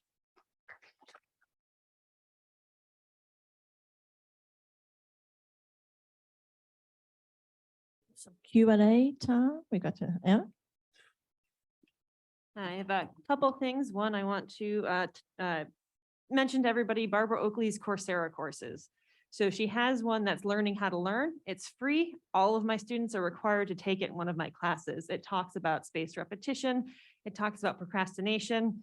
It's excellent. It takes, depending on how seriously your students take it, it can take up to 10 to 12 hours. So I have it as a multi-week assignment for my students. Has some videos, some good stuff. I recommend you take a look at it too. It's a good refresher. Yet it's Barbara Oakley's work, and specifically it's a free Coursera course called Learning How to Learn. She also has a Coursera course on uncommon teaching, which is essentially for educators looking to implement this stuff. That also kind of goes into the neuroscience based, another free Coursera course that I would recommend taking a look at. One other thing I love, thank you, Sarah, for kind of talking about identity and how the majority students need to be kind of part of this discussion and conversation. It's not enough for us to make sure that our underrepresented students have that kind of identity piece and feel like they can be engineers. They need to be recognized by the other students as well. And we need to help our majority students recognize and appreciate those diversities so they're not acting as gatekeepers and pushing out, creating those chilly climates and pushing out our students who are less traditionally considered engineers, right? That's one of the things that is great about, being at Campbell in a Southern school. I can start talking about, have you ever felt like your Southern accent makes you, makes somebody think of you differently? Okay, let's start expanding on that. Right. And so that's a good gateway to kind of start talking to my majority students about, let's consider some other experiences here and let's improve our empathy in order to help improve our appreciation for diversity in engineering. Great. Brooke. Good morning, everyone. Brooke Brahani, FIU. And it's just good to hear so much, a lot of good conversation around the skills connection and how we can help our students. I wanted to direct this question. I have questions for both of you, but for sake of time, I'll start with just one question now for Rachel. I was wondering about the age demographics. I think your population was more traditional in their age. So just thinking about the implications of your work for students who are older, returning, because, and this is anecdotal, this is not my area of research, but I think about Brooke Brahani as an 18-year-old and how he didn't understand how to learn. And me now at my age, and I oftentimes think about the way I learn best. So what are your thoughts about extending your work to populations who have that experience and they have been working for years and they may realize things about themselves that younger folks may not? I'm stereotyping, but Yeah, that's a really good question. It's not anything that I've studied, but very, very interesting. And I would say my anecdata for that is, so I have non-traditional students definitely all the time that come through my class, but definitely a smaller population. My anecdata is that they are likely further along in the willingness to change sector. And so they gravitate more towards, I am willing to do whatever I need to do in order to figure out how to make this work for myself, which the 18-year-olds need a lot more time to deal with that. Now, from an adult learning theory perspective versus children's learning theory perspective, small changes to what we're doing, but I don't think any of the topics that we talk about in the actual learning processes would be much different. It's just how quickly we can have those conversations with the students would be different, because many times the adult learners are probably beating down my door before I even get to this program. By week one, they're like, I can already tell you I'm going to be a student that's going to need some more help. And I go, awesome, then we're 80% of the way there. You've recognized that you need the help. We're going to be fine. That I tell that to when students come into me and say, I now realize that I'm going to need a lot of help and I don't know how to do this and I need help learning. I literally tell them we're 80% of the way there. I am now no longer worried about you because you recognize that you're at that point. Now we just got to make up the last 20% and we can figure out how to do that. So that's my anecdata, but it would be very interesting from a research perspective to study, non-traditional versus traditional students. Great. Other questions, Sarah? So thank you, Sarah, for your work on identity. I've used that framework from kind of Allison Godwin for some of my work that I've done on first-gen low-income students and internships. And I just wanted to share with the group, we did a series of interviews with students, and one young African-American male said this quote, and it has really stuck with me. So out of everything from the research, this is the thing that's really stuck with me, and I'd like to do some sort of paper expanding on it. But he basically said, maybe, and we didn't prep with like anything about the framework or anything. So this came very authentically from just asking about his experiences and internships and things. And he ended up saying, maybe that's what privilege is. Maybe privilege is that you can be half interested in something or half good at it and still succeed at it. Because he was kind of reflecting on, well, I think my interest, really always, I was so interested in it that I kept after it. And, I was a superstar at it and I had to be a superstar at it. And then he kind of sat back and said, maybe that's what privilege is. You can be half interested in something or half good at it and still end up being an engineer. And I just was like, wow, yes. So I'll just leave people with that thought. Yeah, sort of the, we saw some of the data yesterday, average, thinking in terms of opportunity, right? Average ability kids with high opportunity get through the system. High ability students with low opportunity never even get in the door. Yeah. Jamie? I love that. And that's absolutely something that I saw in mine with Latino students as well, is this, one of the students outlined all the things like that she was doing. And she's like, I'm going to do this and I do this and this and that and that. And I have a double major. And then I've done the interdisciplinary program and I've had 4 co-ops. And I'm like, why? And so we start unpacking like why she's doing all these things. And in the course of this particular study, she actually had a mental breakdown. I didn't know if she was ever going to come back to school, and she did, and she's employed. She's great. She's doing fine. But she also felt that way. And she felt as though she, had to do all of these things.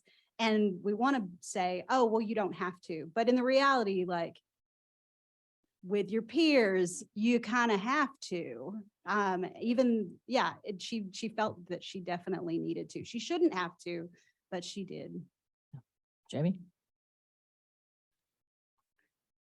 So by the way, I love everything. Thank you so much for sharing all this, because I'm super passionate about this identity aspect. In fact, I'm developing this tool because one of the things that I found is that students just don't know how to self-assess and understand like why they're doing engineering for the first place. Because I think they hear so many of these, we've given this language already, and they don't know actually internally why they're doing this in the first place. And they think like, if I get a B or if I get a C or if I get a D, I'm not meant to be an engineer.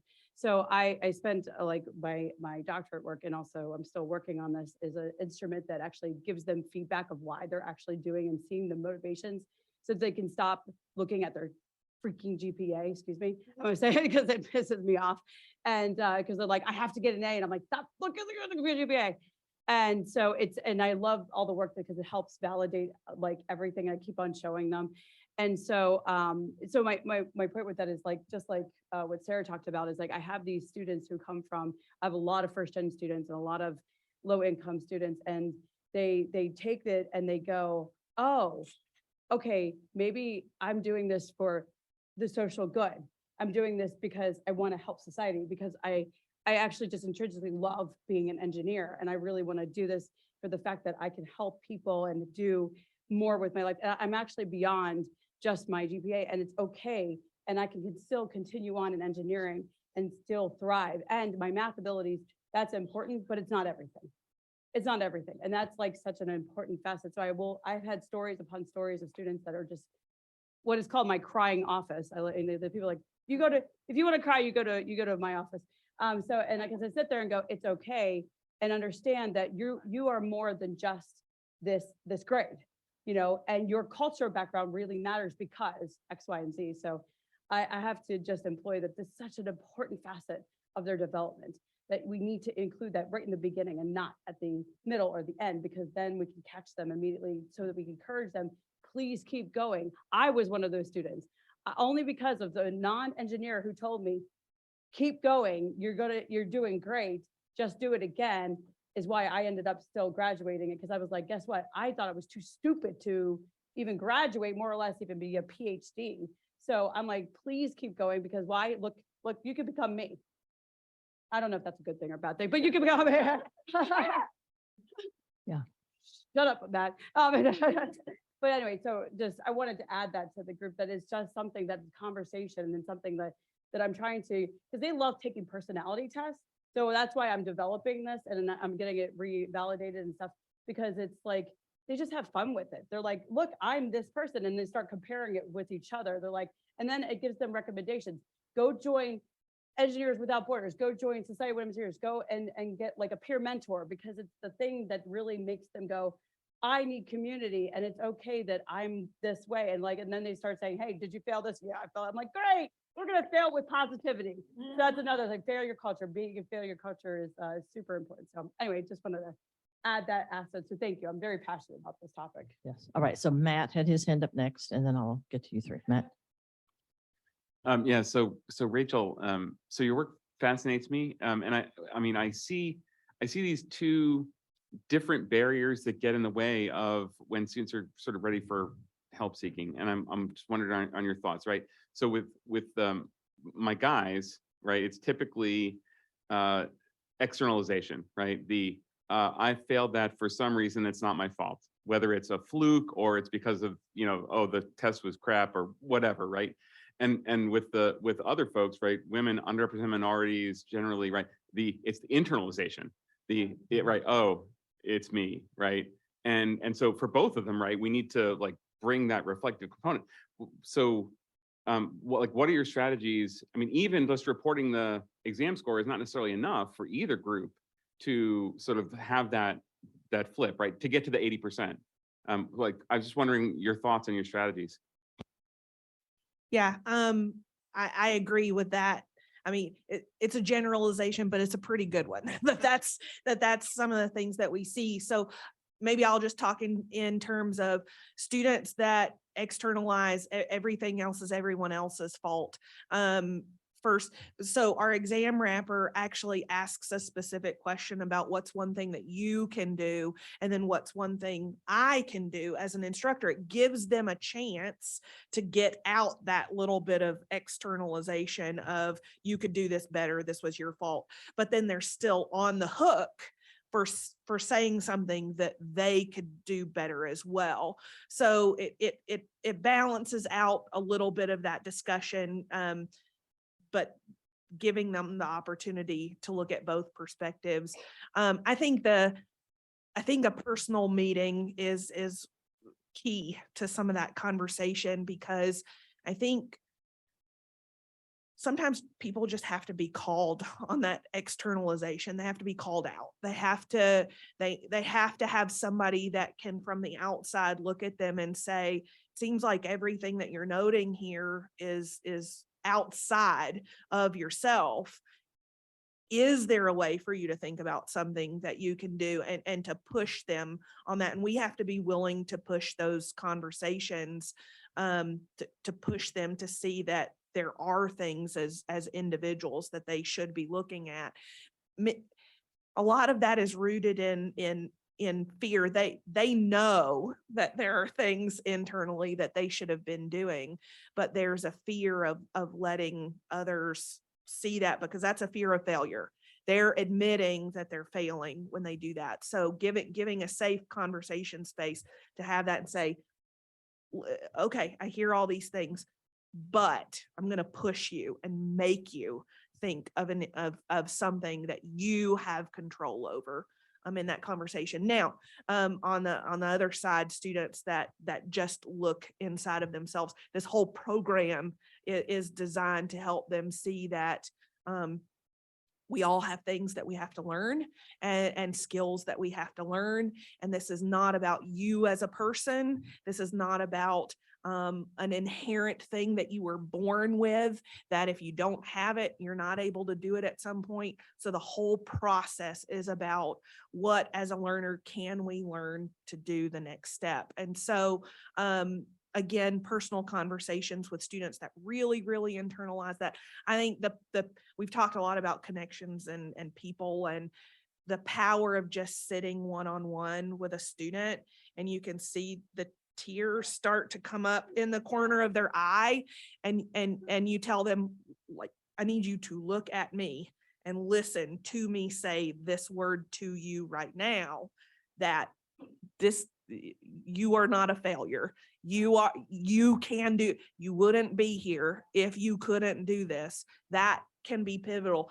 Sometimes they just need that first tear, and then they get over that hump, and then they start to move in that direction. Yeah. But the power of that conversation, that personal conversation, I think is really important on both sides. Great. Okay. Ms. Marsha, were you next? And I know the question wasn't Right. directed to me, but something, if you're looking for interesting things to like play around with, to think about like how to manage that like one-on-one meeting, I would suggest the male gender role conflict wheel by O'Neill.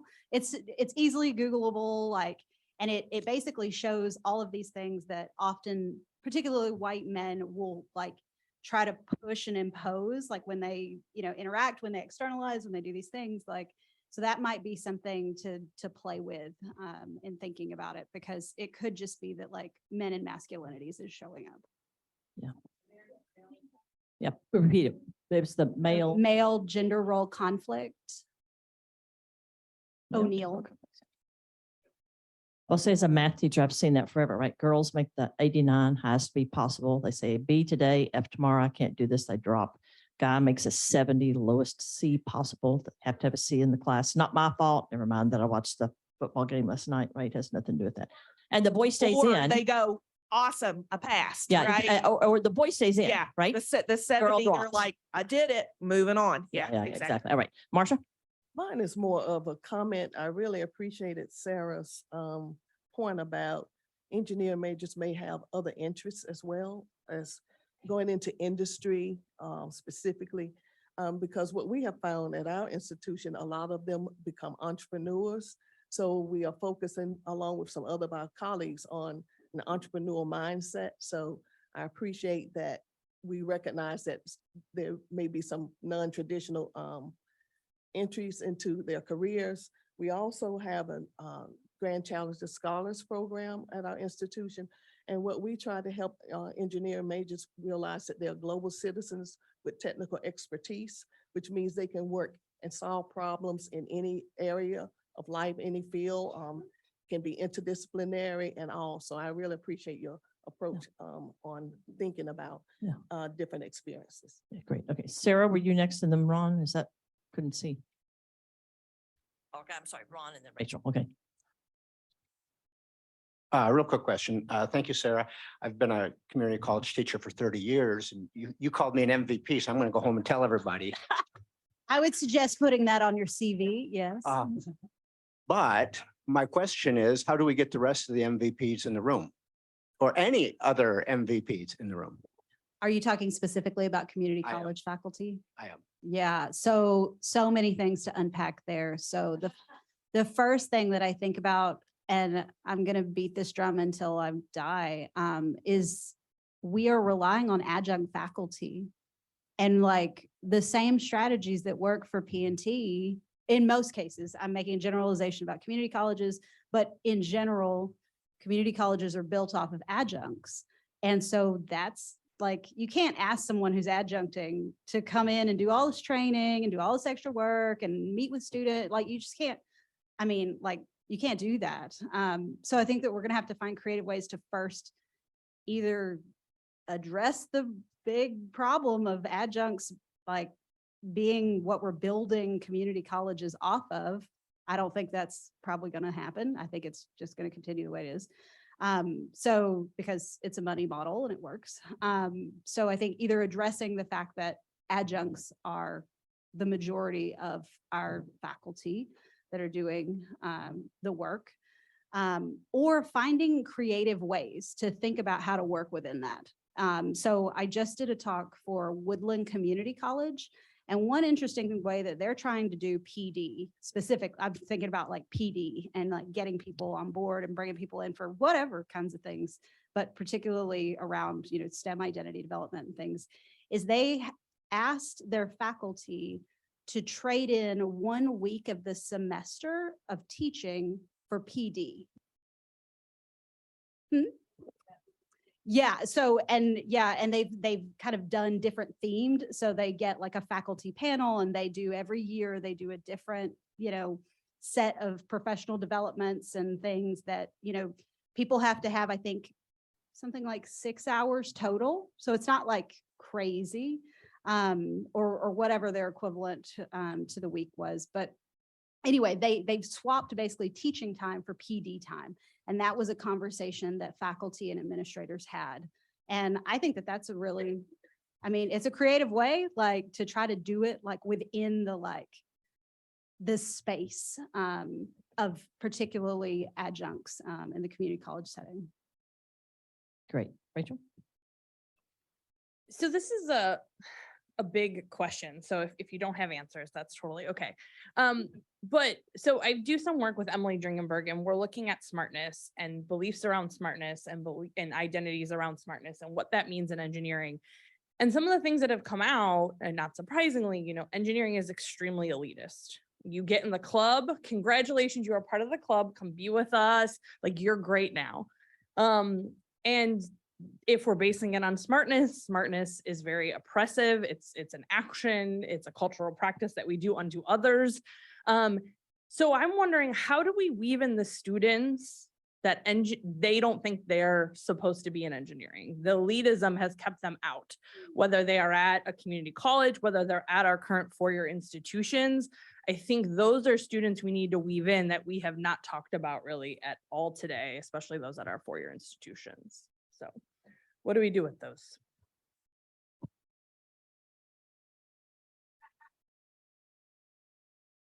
Yeah, that is a big problem. I mean, the first thing that like comes to my mind in terms of like actionable identity kind of things is about help in time and figuring out creative ways to do help in time. And I think that that requires looking at your context and like understanding, you know, where that can fit in, and trying to make sure that if, you know, if it's a pairing, like you can do a whole paired course, you know, around it. I mean, that's, you know, a model in Texas that's really popular for developmental education in particular. So a dual kind of frameworks model type thing. So you could do something around that. The benefit, I feel like, to kind of an embedded, you know, model like that is that it's already there. Like the structure is already there. You don't got to go like trying to do something completely new. It also allows students to retain that identity as still being like a part of the the club, but now you're like coming in, I guess, through the side door maybe. So I think that that's one kind of thing that is immediate that to me doesn't require a lot of a heavy lift to be able to do. I would also add to that segmenting certain types of skills for only certain groups of students can be not a good thing to do. And if we think a skill set is important for students to learn, it should be important for all students to learn, even if they need to learn them at different levels. So Anna said this in her presentation at Campbell, like, even if they need to learn them at different levels, everyone needs to learn them. As soon as we start making courses that seem remedial, we enforce the idea that some students are, even the language of, and we have to be really careful when we talk to students about this, some are more prepared than others. We are continuing to perpetuate that idea. They're going to interpret it as, well, that's the smarter group and I'm in the dumber group. And we don't want to do that. So we have to be really careful about how we look at courses on skills, courses on skill development, and how we offer that. Jamie? So we're talking about redefining exceptional. I'm wondering, can we get rid of smart or redefine engineering smart in this framework? Yeah, so I mean, again, Yeah. it goes back to the excellence idea, right? It's a very tiny slice of smartness. And we act like that's the whole pie. Like, Talking to John Anderson yesterday, he said, you look at National Academy member CEOs, you'd be really surprised at their GPAs. Just saying. Yeah, I mean, right? seriously, I think that if we look at people, like, we need to stop saying, like, somehow have a new word beyond smart or, something that's. Well, we had this Yep, conversation yeah. over here about math. Like, what if we just reconsidered what math was required? Oh, snap, like, don't, like, Yeah, right. know, No. We're going to rely on not- Cheryl Sorby to do that, right? Rachel, then Anna. I mean, I say it flippantly, but Yeah. I think that is a key piece too. Yeah. Yeah, so quick plug for future publications that I need to finish drafting. So a lot of our work is looking at reconceptualizing what does it mean to be smart in engineering, and 3 narratives have come out. And one is, innate ability, which we know we don't really want that one, hardworking, but also skills and experience. And how do we get students to understand that smartness can be defined in different ways? And then how do we give students access to various narratives when it's an oh poop moment, as Rachel would say? I mean, there's a ton, like, this is a moment where my Latina's got to come out. Like, there's a ton of work that's been done on community cultural wealth and funds of identity and all this stuff. And the work out of Danny Solarcinol and Chicano studies, all that stuff's been done. Just go and steal that stuff. And because I feel like the things that we want, in terms of community cultural wealth and redefining all the tools we want have already been put out there, and they're highly contested, but they're already there. And so yeah, I would definitely look at some of that literature around CCW and all of that, And because so Anna and Erica, right? implementation too. Anna and Erica. Okay, so in my PhD work, I was working in K-12, which working at a teaching school, I don't have the time to make those local connections anymore. But some of the stuff I was looking at was kind of the people that engineering identity development from the elementary school level up. So the idea of the people who aren't even stepping towards engineering because they think it's elitist, they think they're not smart enough. And personally, I like Gottfredson's theory of circumscription and compromise to kind of explain and explore some of how those ideas are set early on, to kind of describe how do you envision yourself, what careers you could potentially be, and how do you map the type of career to what you believe about yourself and about the requirements of that career. And so that does kind of start saying, okay, some of this stuff starts getting set according to the theory in 2nd grade.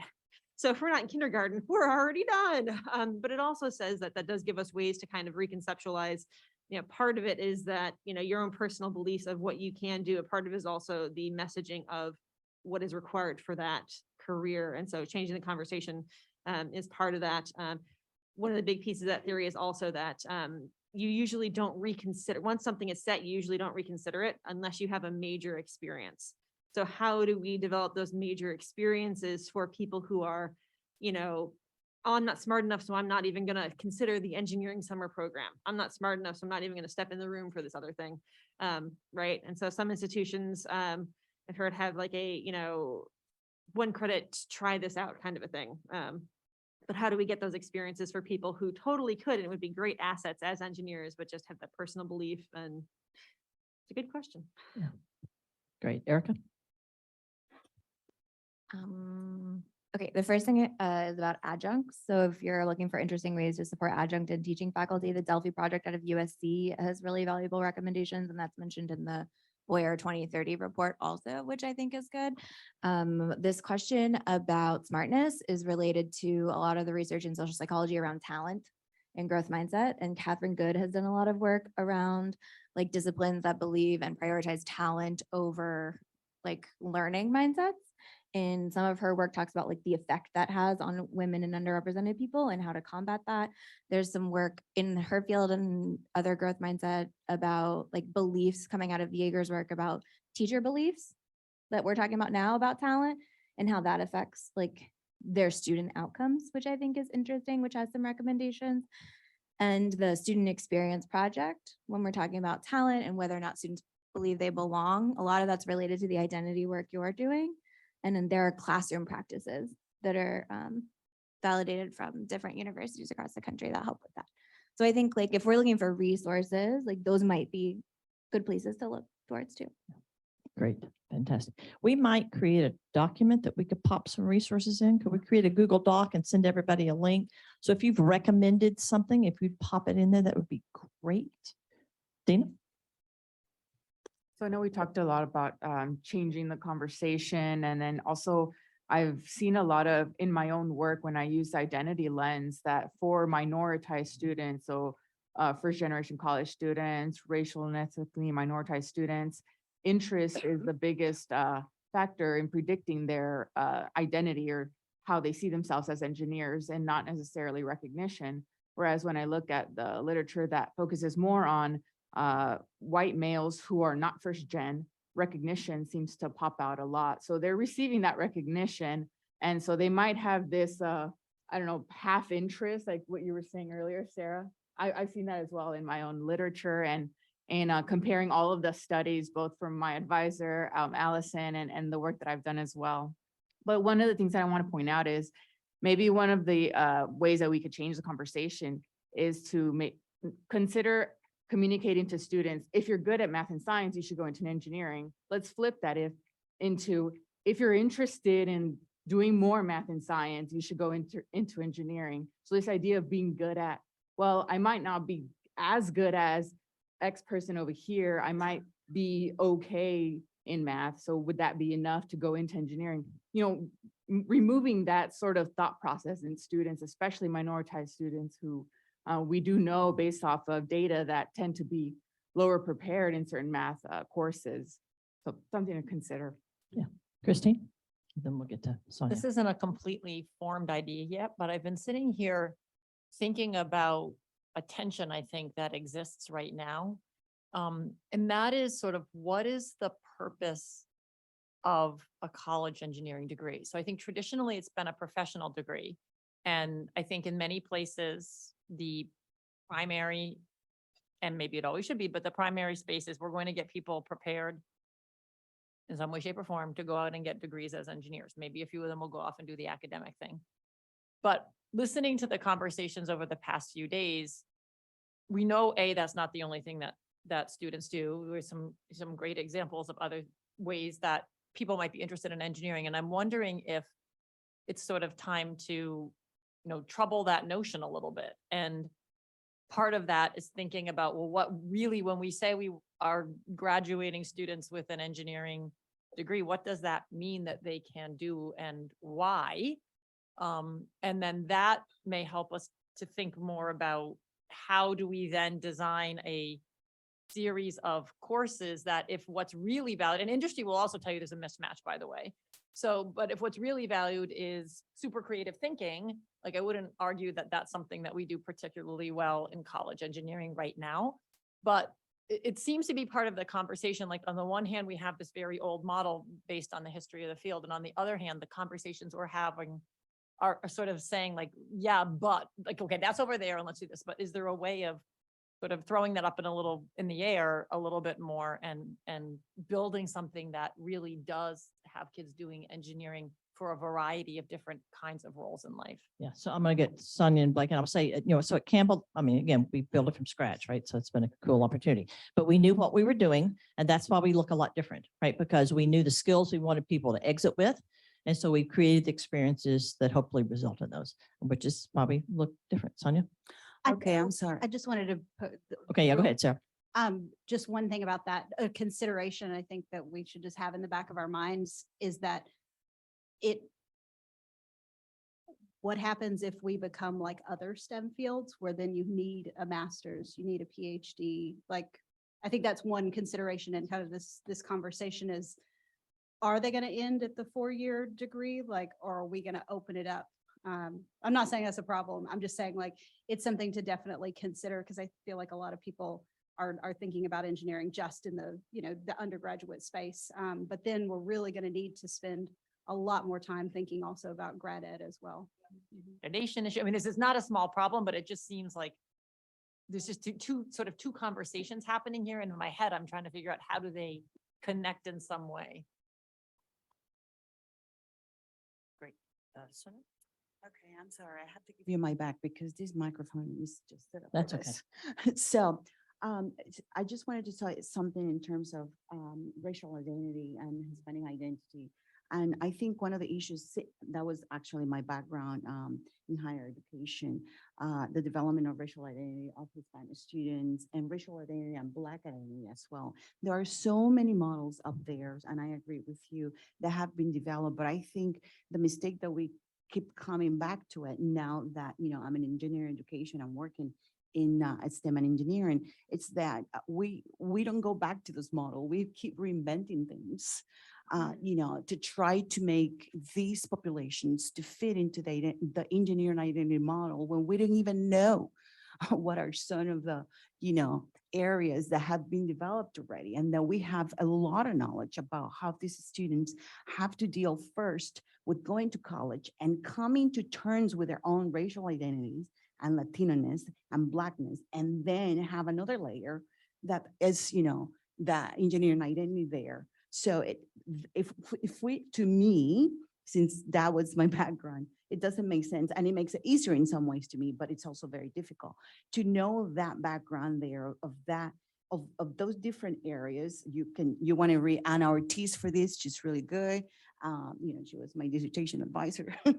And then I have it right here. Let's see, Estemple and Guerra are very good. I have some names that I can give it to you. But again, we go over these over and over again, and I get frustrated when I hear about, trying to separate that engineering identity from other identity they have to deal with. People, when they enter college, they have to go through a layer. We call it the onion layer, because you have to peel all that until they accept themselves as what they are, their Blackness, their Latino-ness, and then be accepted into that, into that prestige of STEM and engineering. Okay, great. Blake, and I'm going to have Blake be our last one. This is a great conversation, but lunch is here, so. Oh, okay. So I'll try to talk fast. The conversation just got me thinking of what you were saying about what is the point of an engineering degree? What is the purpose of that? And Anna talking about, can we have these great experiences for people that maybe aren't considering engineering? What would happen if we in engineering actually treated ourselves the same way we talk about math and chemistry and all these quote unquote service courses, right? What if we had an engineering thinking course designed for not engineers? What if we taught a quote unquote service course and kind of try to export some of that thinking to other disciplines, and maybe in the process catch a couple people that never thought of themselves as going in engineering? Like every time I bring that up with people not in this room in engineering, they recoil at the thought of like engineering teaching a service course. Like, what are you, crazy? But like, why not? What if we did? Stacy, do you want to add something real fast to that? In Engineering for Us All, E4USA, it is developed originally as a high school one-year introduction to engineering course, but we have several universities who started offering it at their universities as a service course for a lot of reasons, to introduce others to engineering ways of thinking and solving problems. And oh, maybe you'll pick up some other students who might want to become engineers as well, but they didn't really know what it meant. So we've got a model